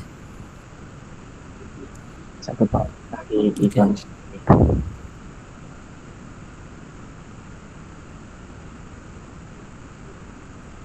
Mohon bersabar sebentar. Teknis. Siap Bapak, selalu bersabar. Apakah sudah terlihat ya? Oke, sudah Mas. Ini sebelumnya terima kasih Pak Prof. Dwi yang sudah memberikan waktu, meluangkan waktu pada saya pas minggu kemarin pas bulan posisi lagi ada di Daihatsu, pas bulan tugas. Ini berkaitan juga dengan pelaksanakan ini Pak Wazir gitu. Tadi yang sudah sampaikan Pak San itu gamblang sebenarnya sudah juga ini yang saya sampaikan juga sama nanti pokoknya poin-poin saya saja. Ya terima kasih Mas Amar. Sebelumnya Assalamualaikum warahmatullahi wabarakatuh. Oke, klik Mas, langsung saja.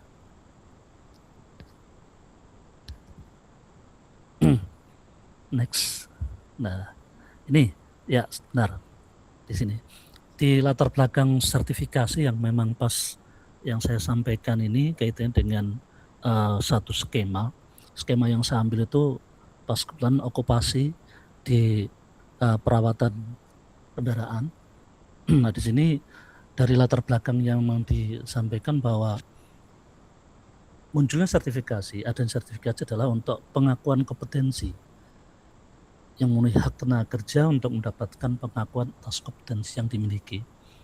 Kalau beringat pada sejarah dulu itu kasus antara pekerja Indonesia dengan pekerja dari India di Papua waktu itu pas untuk membuat galangan kapal atau mengapa, dan proses pengelasan itu ternyata orang-orang Indonesia yang punya keahlian lebih itu dibayar lebih murah daripada tenaga asing. Nah makanya dari latar belakang ini menjadikan satu pemikiran dari Kementerian Tenaga Kerja, Kementerian Perindustrian dan seterusnya untuk bisa meningkatkan. Nah, makanya sertifikasi dibutuhkan.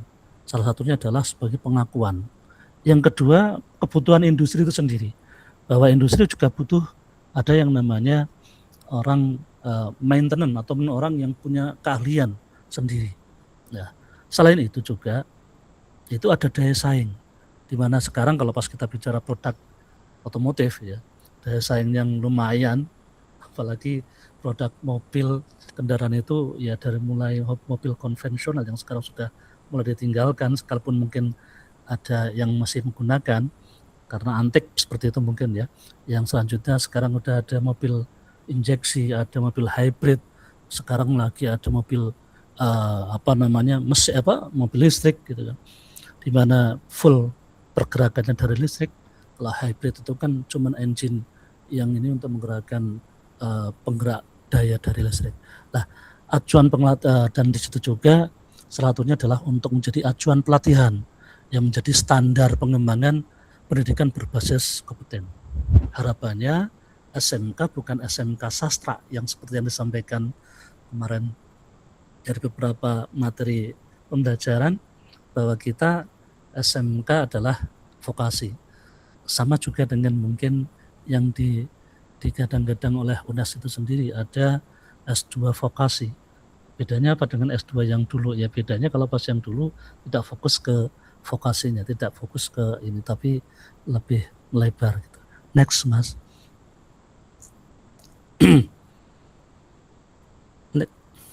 Nah tujuannya, salah satunya adalah tujuan utama dari sertifikasi adalah memastikan memelihara kompetensi kerja pada jabatan engine junior technician sesuai standar industri.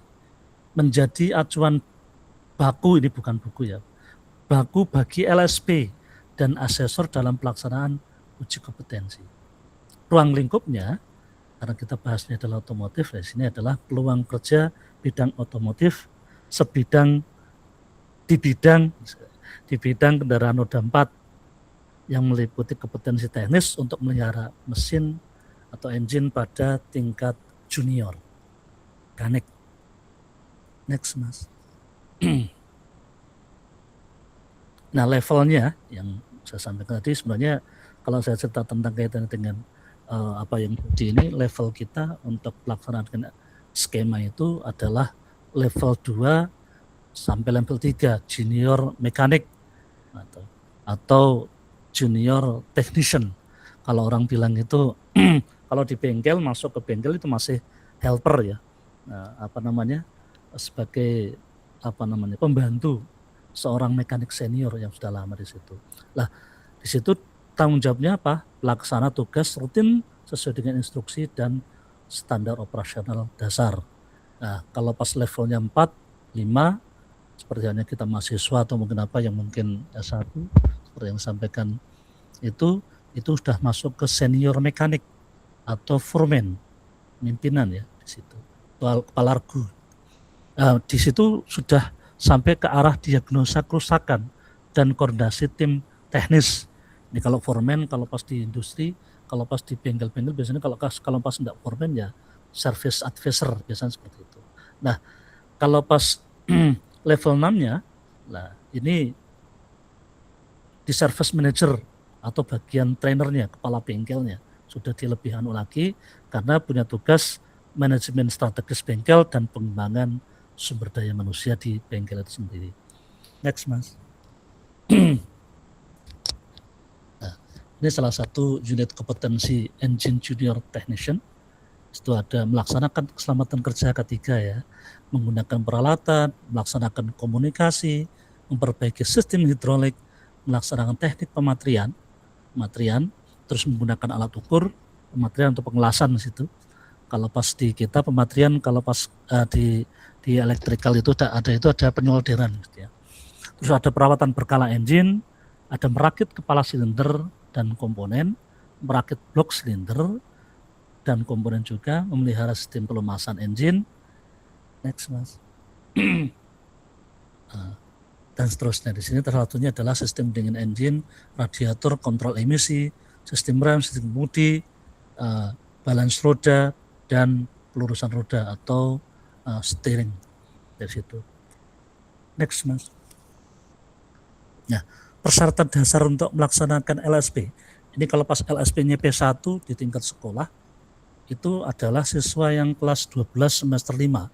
Nah, seperti yang disampaikan Pak Slamet tadi, betul bahwa di kita juga melaksanakan apa yang namanya skill passport. Jadi kelas 1 naik kelas 2 itu ada uji. Ya, jadi kalau pas bahasanya apa ya, nyicil gitu ya Pak, nyicil. Nah, karena pas pelaksanaan dari yang tadi sekitar 17 itu tidak mungkin dilaksanakan dalam satu waktu karena waktunya memang lebih panjang. Tapi pada saat yang melaksanakan adalah dari industri P2 itu akan bisa lebih dipersingkat dari 17 itu menjadi 1 dengan punya waktu yang lebih sempit. Kalau pas dari LSP 1 mungkin bisa sampai berapa jam. Nah, kalau LSP 2 dari industri pasangan yang pas kita coba dengan Daihatsu dan juga dengan Toyota itu kurang lebih sekitar 50 sampai 55 menit untuk melaksanakan perawatan junior itu tadi atau perawatan 20.000 km. Nah, itu salah satunya. Terus yang kedua, persyaratan yang kedua adalah menyelesaikan mata pelajaran terkait dengan kompetensi yang diujikan. Yang ketiga, memiliki sertifikat surat keterangan praktek kerja lapangan di bidang otomotif. Ini kalau pas sertifikat atau surat keterangan prakteknya, kalau pas pelaksanaan prakteknya adalah dilaksanakan di kelas 2 atau mungkin di semester 5, nanti pelaksanaan LSP-nya adalah di semester 6. Karena ada banyak sekolah, termasuk sekolah kami, itu pelaksanaan PKL-nya tidak di semester 6, tapi dilaksanakan di semester 5. Makanya pas kemarin itu lagi sibuk-sibuknya, kalau pas Mbak Indah, Mbak Dian yang pas kebetulan menguji itu ya memang pas waktu-waktunya itu sibuk-sibuknya. Next, Mas. Nih, hak dan kewajibannya dari mulai pemohon, dari mulai penjelasan sertifikasi, prosesnya seperti apa. Ini pemohon adalah asesi atau siswa yang pengen diuji. Hak bertanya terkait kompetensi, jaminan kerahasiaan, hak banding keputusan, menerima sertifikasi kompetensi, itu sudah dijelaskan dari Pak Sen itu dari poin 1 sampai 14 kalau salah. Kewajiban pemegang salah satunya adalah setelah mendapatkan sertifikat itu ngapain sih? Nah, tidak boleh menyalahgunakan tadi, memelihara kompetensi secara berkelanjutan, dilanjut, menjamin informasi terbaru dan benar, dan mentaati aturan penggunaan sertifikat. Next, Mas. Ini alurnya saya kira saya lewati aja, sudah disampaikan Pak San, gamblang. Nah, ini permasalahan yang kerap muncul. Yang kerap muncul bukan saja di sekolah kami, ini juga bagian dari curhatan kami yang pas bulan juga disampaikan di sini. Nah, tapi lebih umumnya biasanya seperti itu. Yang pertama adalah kesenjangan teknologi gap. Ya. Di industri otomotif berkembang sangat cepat. Nah, dari ada mulai tadi yang saya sampaikan, mobil-mobil yang sudah mulai canggih dengan mobil listrik dan seterusnya. Nah, masalah yang muncul adalah apa? Skema sertifikasi seringkali tertinggal dibandingkan teknologi terbaru di bengkel resmi atau APM. Ini yang sering kadang dilakukan dialami oleh LSPP 1. Kalau LSPP 3 memang dari ahli-ahlinya teknisi otomotif ya. Ada TO, TOP gitu kan. Nah, langsung dari industri-industri itu juga pun kadang juga tidak melihat dari sekolah untuk yang akan ditempati atau akan diuji atau seperti apa. Makanya kadang kesenjangan tadi. Kalau P2 dari industri terkait itu juga harus menyesuaikan. Yang kedua, biaya yang relatif tinggi. Ya. Proses sertifikasi memerlukan investasi yang tidak sedikit.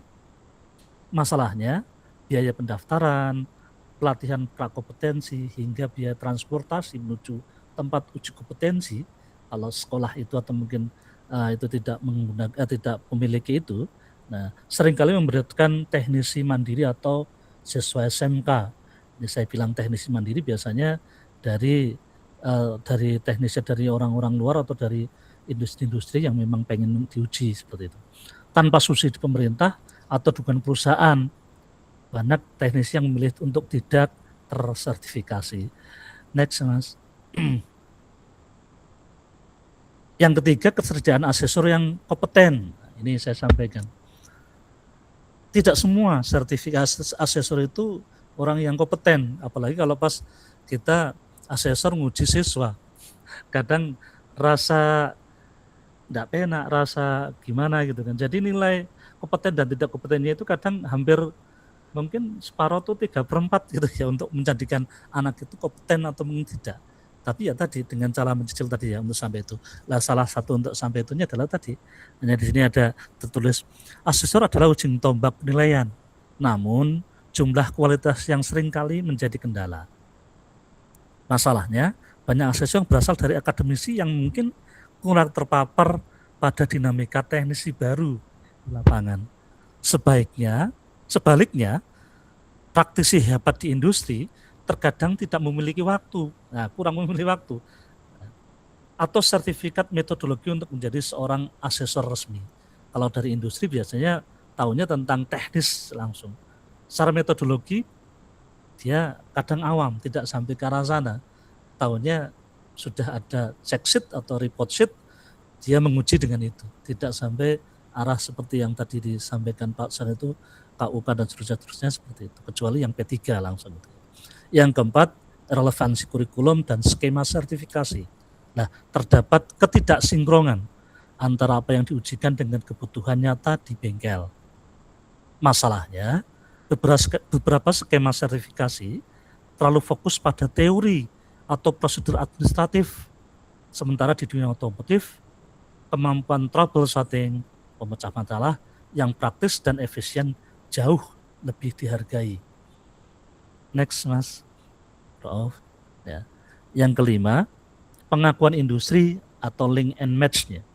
Sertifikat kompetensi seharusnya menjadi tiket masuk dunia kerja. Namun, realitanya belum sepenuhnya demikian. Masalahnya apa? Masih banyak perusahaan atau bengkel yang lebih mementingkan pengalaman kerja, senioritas daripada lembar sertifikat dari BNSP. Ini tadi sudah disampaikan Mbak Indah, juga ditanyakan, atau lembaga sertifikat lainnya. Hal ini menurunkan motivasi tenaga kerja untuk menempuh jalur formal sertifikasi. Yang keenam, fasilitas dan infrastruktur TUK atau tempat uji kompetensi. Tempat uji kompetensi sering menghadapi masalah keterbatasan alat. Masalahnya, penggunaan alat ukur presisi, nah contohnya ini, seperti scanner diagnostik terbaru atau spooling balancing yang modern seringkali terbatas jumlahnya, sehingga peserta harus mengantri panjang atau ya diuji dengan alat yang sudah tidak akurat, terkalibrasi buruk. Apalagi kalau pas mengukur spooling balancingnya pakai benang jagung nih Mas, pakai tambang gitu ya, itu lebih anu lagi. Sekalipun diajarkan boleh, tetapi untuk sampai itu tidak boleh untuk diujikan. Next, Mas. Lah, bagaimana rekomendasi dalam perbaikan yang diimplementasikan? Yang diharapkan itu, yang pertama, peningkatan fasilitas dan diagnostika kurikulum. Cara mengatasinya adalah mengatasi isu TUK dan SKKMC yang usang. Caranya dengan pengembangan kelas industri dan TEVA, sehingga sinkronisasi kurikulum bisa terlaksana dengan dunia usaha dan dunia industri. Jadi salah satu untuk tadi menahan atau mungkin menjawab tantangan tadi, apa sih yang jadi ini rekomendasinya, harapannya seperti itu. Melaksanakan peningkatan fasilitas dan sinkronisasi kurikulum. Yang kedua, mengatur pengakuan industri, menguatkan pengakuan industri, mengatasi isu sertifikat kurang diakui. Dengan cara apa? Melibatkan asesor industri atau sertifikasi ganda. Seperti yang tadi sampaikan, jadi sertifikasi ganda maksudnya adalah dari LSPP1 juga diuji dari pihak sekolah, terus juga diuji oleh industri. Bisa seperti itu. Bukan sampling, tapi itu jadi satu beban industri, sekalipun mungkin tidak semua anak diuji. Terus solusi yang ketiga, solusi pembiayaan. Kalau tadi untuk mengatasi isu tentang kendala biaya, caranya dengan memanfaatkan dana BOS atau BPOPP. Ini kalau pas BOS sekarang nggak tahu, ini mungkin terbatas. Tapi banyak sekolah-sekolah juga untuk mengejar program PSKK dari BNSP. Ini lagi gental-gentalnya itu. Kalau kemarin di Jawa Tengah dari sekolah negeri itu dapat bantuan dari pemerintah, dari provinsi, dinas provinsi, itu untuk pelaksanaan uji kompetensi untuk siswa, bukan SPSKK, bukan dari BNSP. Terus yang keempat, peningkatan kapasitas penguji. Nah, itu untuk mengatasi isu subjektivitas dan asesor tertinggal. Nah, caranya apa? Dengan program magang guru, upskilling dan reskilling. Ini yang kemarin juga disampaikan Pak San, itu kaitannya dengan di pembelajaran di BMPFFI ya Pak, ya itulah seperti ya. Kalau dulu itu UI Malang atau VDC Malang gitu ya, di Bandung. Terus yang kelima, ada pembentukan budaya kerja dan mental siswa. Ini untuk mengatasi isu grogi dan teoritis. Caranya apa? Mengintegrasikan budaya 5R dengan K3 dalam kegiatan praktek harian. Jadi kegiatan K3 tadi itu disimulasikan dalam praktek harian. Terus simulasi ujian, artinya simulasi ujian itu sebelum kita melaksanakan uji praktek yang benar-benar itu kita laksanakan simulasi. Dan penguatan literasi dengan membaca manual book pada kendaraan atau pada unit yang ada di masing-masing. Next, Mas. Kesimpulannya, ada 3 poin fundamental. Yang pertama, ekosistem uji kompetensi belum sepenuhnya sinkron. Nah, sistem sertifikasi BNSP dengan instrumennya yang terstruktur, mulai dari APL, checklist, observasi, hingga uji teori, sebenarnya sudah sangat komprehensif untuk mengukur skill, knowledge, attitude, namun pelaksanaannya pincang karena trade assessment, asesor, asesi, dan tempat uji kompetensi. Jadi asesornya, asesinya, dan tempatnya seringkali tidak berada pada standar yang sama. Yang kedua, legalitas formal VS dengan pengakuan substansial. Ada ironi di mana sertifikat berlogo burung Garuda yang seharusnya menjadi jaminan mutlak kompetensi di lapangan masih sering dipandang sebelah mata oleh pihak industri atau ATPM, pemegang merek, asosiasi pemegang merek. Ini membuktikan bahwa standar kelulusan atau SKKNI, standar kompetensi kelulusan nasional Indonesia yang digunakan LSP, kadang dianggap sebagai belum sepenuhnya mewakili ekspektasi real industri. Kertas sertifikat tidak akan bermakna banyak tanpa adanya trust atau kepercayaan dari pihak yang memperkerjakan. Next, Mas.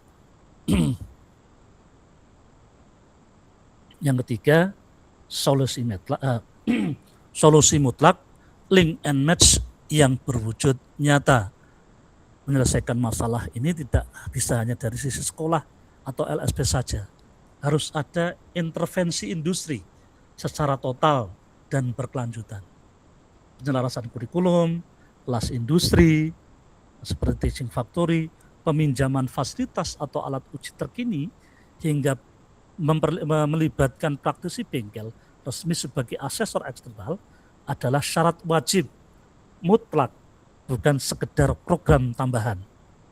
Jadi kesimpulannya, uji sertifikasi kompetensi tidak boleh hanya dilihat sebagai acara seremonial kelulusan atau seremonial selesai itu saja, atau sekedar memenuhi kewajiban administratif sekolah saja. Akan tetapi sertifikasi harus dikembalikan pada marwahnya sebagai cermin kebenaran apakah seorang siswa SMK sudah benar-benar siap dan aman bagi dirinya, bagi alat dan kendaraan pelanggan untuk bisa diterjunkan ke bengkel profesional. Itu mungkin yang bisa saya sampaikan, Mas. Mungkin ada pertanyaan, saya kembalikan lagi Pak Mas Ma'ruf. Oke, matur nuwun Pak Agus atas paparannya untuk malam hari ini. Mungkin sesi selanjutnya yaitu pertanyaan. Ya, di sini saya sendiri ingin bertanya, Bapak. Siap. Oke. Dikarenakan tadi di sesinya Pak Santoso belum bisa ditanyakan, saya tanyakan ke Pak Agus karena sama-sama senior nih. Saya ingin bertanya, Pak, apakah tadi kan saya memaparkan sertifikat saya ya, mana itu belum BNSP. Ketika saya ingin mengupgrade sertifikat saya dengan lisensi BNSP, apakah ada jalur khusus seperti RPL nih, Pak? Jadi sertifikat saya itu saya gunakan untuk pendamping saya. Dan tadi saya ingin merevisi sedikit untuk jawaban saya dari pertanyaan Mas Antoni, bahwasanya untuk unit kompetensi sama KUK di sertifikasi saya itu sesuai dengan SKKNI karena sertifikat itu merujuk pada LSP yang sudah BNSP, yang dimana BNSP itu pasti merujuknya ke SKKNI. Mungkin pertanyaan saya cukup itu, Bapak. Apakah sertifikat saya itu bisa saya upgrade menggunakan jalur khusus RPL seperti itu? Terima kasih. Oke, terima kasih. Sebenarnya sertifikat atau sertifikasi seorang yang pengen upgrade atau mungkin pengen diuji itu ada beberapa macam. Kalau pas orang itu sudah punya pengalaman, dia tinggal menyampaikan melampirkan portofolio tentang pengalaman kerja dan seterusnya. Biasanya disertai dengan mungkin ada surat keterangan dari perusahaan atau industri yang memang dia bekerja. Kalau toh Mas Rauf itu selaku guru, itu bisa saja untuk sampai ke sana, Pak. Ya, saya pas kebetulan, saya sedikit ya. Saya pas kebetulan juga sama seperti Pak Slamet di LSPP 1 di asesor. Nah, pas kebetulan dari Daihatsu membutuhkan untuk tim asesor yang memang difokuskan untuk ke sana. Nah, upskilling dan reskilling tadi yang dilaksanakan oleh Daihatsu itu memang ada seleksinya lumayan ya, ketat, Pak. Itu benar-benar. Jadi diuji dengan teorinya dulu, ada pretestnya dulu, terus nanti besoknya lagi sebelum materi pretest lagi dan seterusnya sampai kalau nggak salah itu sekitar 10 hari. Nah, setelah itu nanti ditempatkan di industri untuk belajar ya, OJT, job training. Nah, setelah itu dari industri menguji seperti apa ini benar-benar enggak gitu kan. Ujiannya sama seperti yang diujikan oleh para asesor yang dari industri itu untuk para mekanik ataupun untuk yang para anak-anak yang memang mau mengikuti perawatan itu tadi, pembelajaran itu tadi. Waktunya 50 menit, satu orang dengan satu unit kendaraan dengan sekian banyak, kalau nggak salah sekitar 80 poin, lumayan. Itu bagaimana kita mengatur. Nah itu termasuk juga kita diajarkan tentang metodologi pembuatan kerangka untuk sampai ke situ. Sehingga ya mungkin barangkali nanti Mas Amar bukan bisa mencontoh, kalau saya terlalu mudah untuk dicontoh, biar Pak San aja yang dicontoh. Nah itu bisa saja upgrade untuk sampai ke sana dengan menambahkan kompetensi dan seterusnya, sehingga materi yang ada atau nanti bukan materi, sertifikat atau kompetensi yang jenengan miliki tidak satu skema atau satu poin itu saja, tetapi bisa bertambah lagi. Nah, dan di industri khususnya di Daihatsu, Toyota sama, itu yang terakhir kemarin saya belajar dengan Mitsubishi juga pun sama, itu setiap 2 tahun itu ada upgrade lagi, dan upgrade-nya itu kita datang 1 hari full dengan teori, terus nanti paginya di hari keduanya dengan praktek, terus nanti diujikan. Itu seperti itu. Jadi upgrade-nya bukan mulai dari nol ya, tapi yang ada tambahan-tambahan, ada yang kurang mana ini, ada yang kesusahan mana nih, itu seperti itu. Jadi kalau mau ditanya upgrade sertifikat bisa sangat bisa sekali. Dan itu kalau pas di industri, yes, benar-benar terbuka. Keterkaitan dengan biaya memang sih, kalau pas ngomong biaya saya susah. Tapi yang jelas kalau sekolah kadang saya mengajukan di program kalau pas peningkatan SDM di POS itu kan ada kalau salah untuk guru, nah untuk para pengajar, dan guru itu bukan saja guru produktif, guru yang lain juga pun sama. TIK, ya ini yang TIK temennya apa? Kami juga ada Bu kerjasama dengan Certifort, dengan kalau pas bahasanya itu, dengan programnya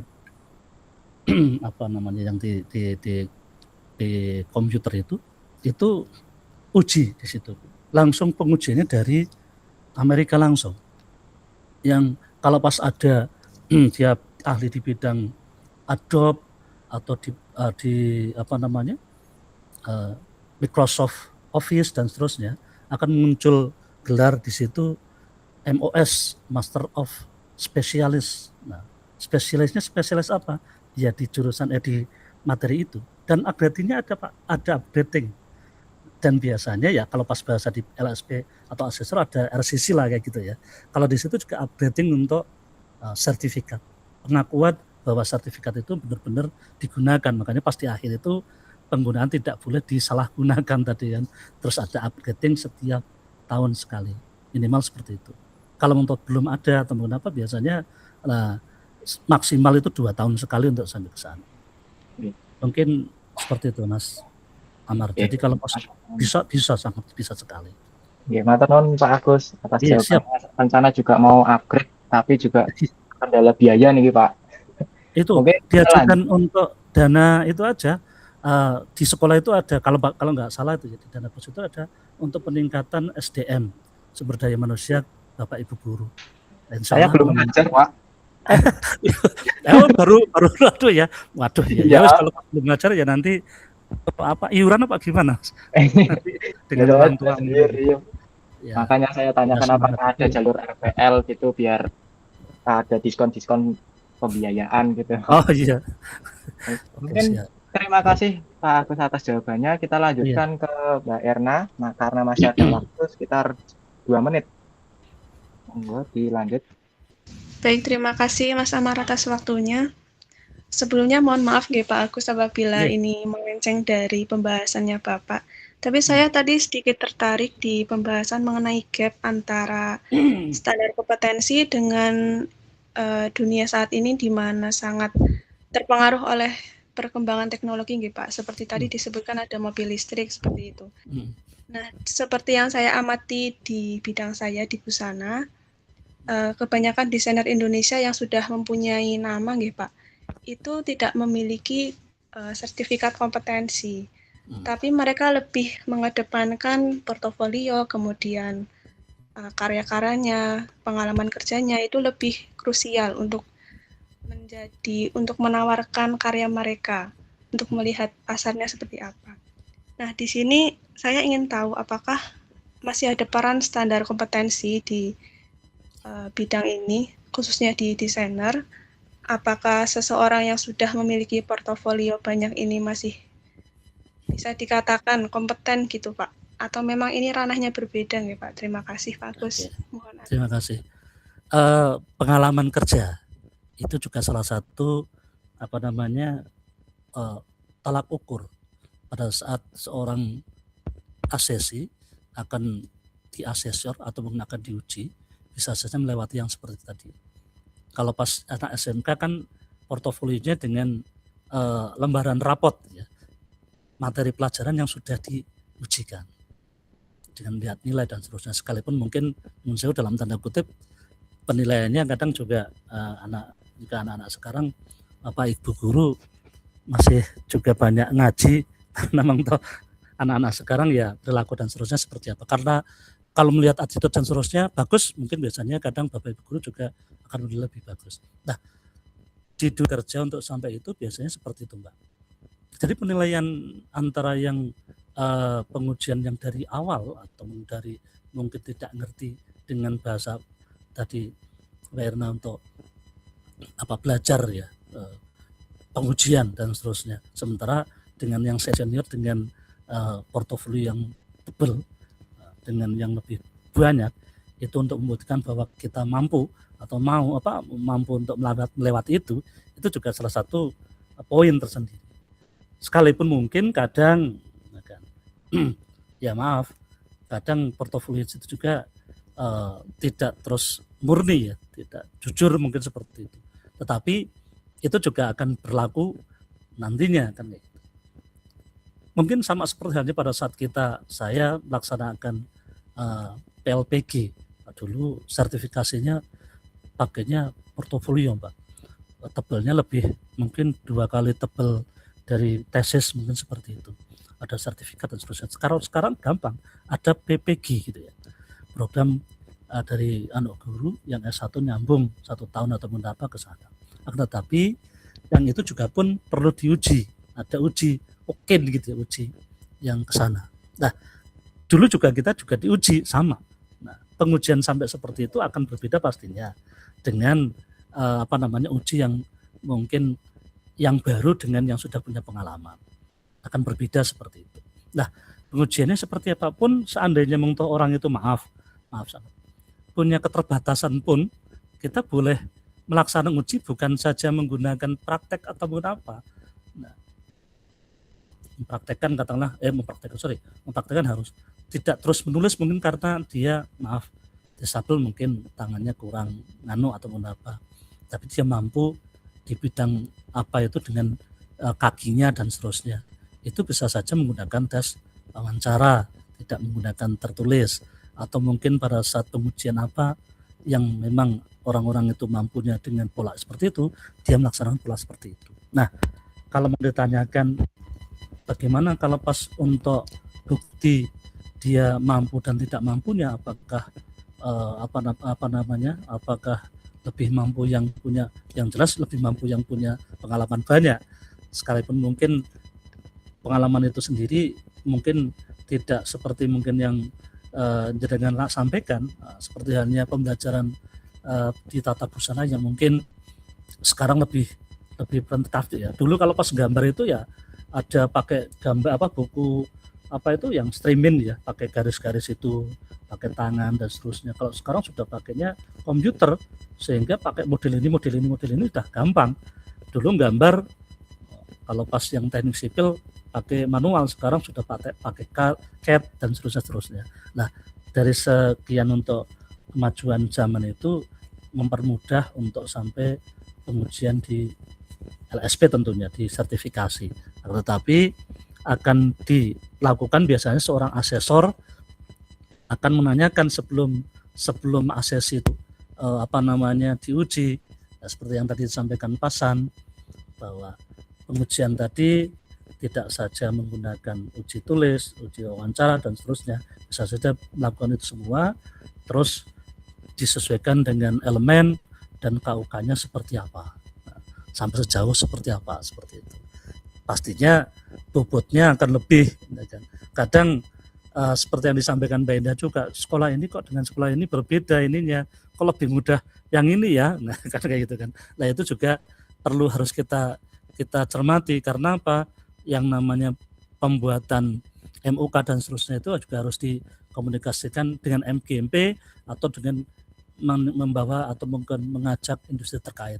Mungkin seperti itu Mbak Erna, barangkali kurang jawabannya terlalu ngalor atau mengidulan, nanti bisa dibahas nanti. Oke Pak, terima kasih banyak Pak Agus. Oke, matur nuwun Mbak Erna. Oke, mungkin untuk paparan dan sesi pertanyaan ini dicukupkan dikarenakan waktu sudah memasuki batas waktu ya, lebih 5 menit sedikit. Saya izin lebih 5 menit ya tadi Pak. Mungkin cukup sekian untuk paparan malam hari ini. Saya kembalikan ke Prof. Dwi Wijanarko. Terima kasih. Terima kasih Mas. Ya baik, terima kasih ya. Terima kasih Bapak-Bapak semua yang sudah memaparkan ya. Nah, dari diskusi kita ini memang kita menghadapi banyak masalah ya. Tapi dari situ kita pengalaman yang bisa kita ambil ke depan, tentu alumni S2 pendidikan kejuruan barangkali menjadi salah satu pengambil keputusan yang kewenangan untuk bisa mengintervensi bagaimana nanti pelaksanaan uji kompetensi untuk siswa SMK khususnya dan umumnya untuk profesi yang lainnya. Ya, dimanapun saya kira uji kompetensi dengan rancangan yang sudah dibuat standar, ya standar industri, ya standar lain-lainnya yang memang itu sudah diakui secara resmi, untuk pelaksanaan di lapangan selalu ada saja penyesuaian atau karena kita ini manusia ya, manusia itu makhluk sosial ya, jadi kadang kita tidak bisa memvonis terlalu keras dengan sesuatu yang belum tentu dengan vonis kita itu ada si gagal dalam kehidupannya. Ya, betul. Yang ijazah itu bukan satu-satunya keberhasilan anak seseorang. Ya, jadi memang ada hal-hal yang kita sebagai pendidik itu harus bersikap ada yang mendidik ya. Hari ini tidak bisa karena mungkin tidak ada banyak pengalaman. Ke depan mungkin kita kalah dengan anak kita, itu bisa. Saya kira bukan hanya peserta didik siswa SMK, mahasiswa ya. Di dalam pendidikan profesi guru yang ada UKIN ya, sertifikasi itu juga saya mengalami banyak pemakluman yang kalau kita mengacu kepada standar yang kaku mungkin hanya sebagian yang bisa lulus begitu ya, tetapi dengan pertimbangan tertentu kemudian kita meluluskan. Toh setelah di lapangan guru-guru itu bisa berkembang dengan baik bukan karena selembar pengakuan yang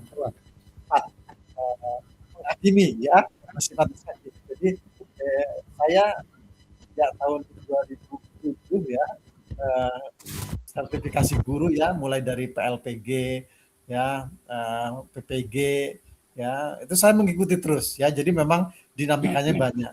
Mungkin kalau pengalaman sertifikasi siswa SMK ya sebagai asesor, mungkin bapak-bapak, ibu-ibu banyak pengalaman di situ ya. Jadi saya kira yang kita hadapi sama ya. Jadi bapak ibu guru mungkin menghadapi siswa untuk meluluskan dengan uji kompetensi dan lain-lain. Saya juga melakukan ya guru-guru sertifikasi ya. Ya ada hal-hal kita bagaimana bisa memutuskan sesuatu dengan dengan hati ya, karena keputusan kita itu tidak menjamin bahwa dia akan sukses dengan keputusan kita. Nah itu, jadi prinsipnya begitu saja. Tentu saja standar yang sudah ditetapkan kita tidak boleh juga terlalu jauh menyimpang, tapi ada aspek yang harus kita hargai ya, pengalaman kerja dan lain-lain itu menjadi salah satu pertimbangan juga. Keterbatasan seseorang jangan membuat kita menghakimi terlalu berat. Dan itu kenyataan Bapak-Bapak yang sudah menjadi asesor ya, bagaimana kita itu pada posisi yang satu, kita harus berpedoman pada instrumen yang dalam tanda kutip kaku. Di satu sisi yang lain kita menghadapi nasib orang yang bukan semata-mata di tangan kita keberhasilan itu ya. Nah itu menjadi diskusi saya kira. Yang penting kita selama mengikuti acuan yang sudah ditetapkan dan tidak terlalu jauh mungkin menyimpang, insya Allah apa yang kita lakukan itu bermanfaat. Bagi mahasiswa yang mungkin fresh graduate yang belum memiliki banyak pengalaman sebagai asesor atau mengikuti sertifikasi profesi, saya kira mata kuliah ini memberi gambaran yang ya cukup banyak pengalaman dari pengalaman bapak-bapak ibu-ibu yang sudah banyak berkecimpung di dunia sertifikasi ya, kita gali sama-sama, kita pelajari sama-sama dari berbagai profesi dan keahlian. Jadi harapan saya memang pada mata kuliah ini menjadi mata kuliah yang membuka wawasan kita secara luas. Kalau yang Pak Hari mungkin berbagai standar di internasional, mungkin kita banyak ke nasional, tetapi kita dalami lebih jauh. Saya kira itu ya, mata kuliah kita memang berorientasi pada pembekalan kepada mahasiswa kita untuk paling tidak memiliki wawasan yang luas pada mata kuliah ini, khususnya pada bidang sertifikasi profesi. Baik, saya kira itu ya diskusi kita selalu menarik karena dari pengalaman Bapak Ibu semua itu nanti ada yang berbeda-beda ya. Mungkin nanti minggu depan ini sudah ada 3 mahasiswa yang sudah mencanangkan diri ya, ada Mbak Yan, Mbak Yeni dan Mbak Dian. Ini kebetulan bidangnya sama ya, jadi bidang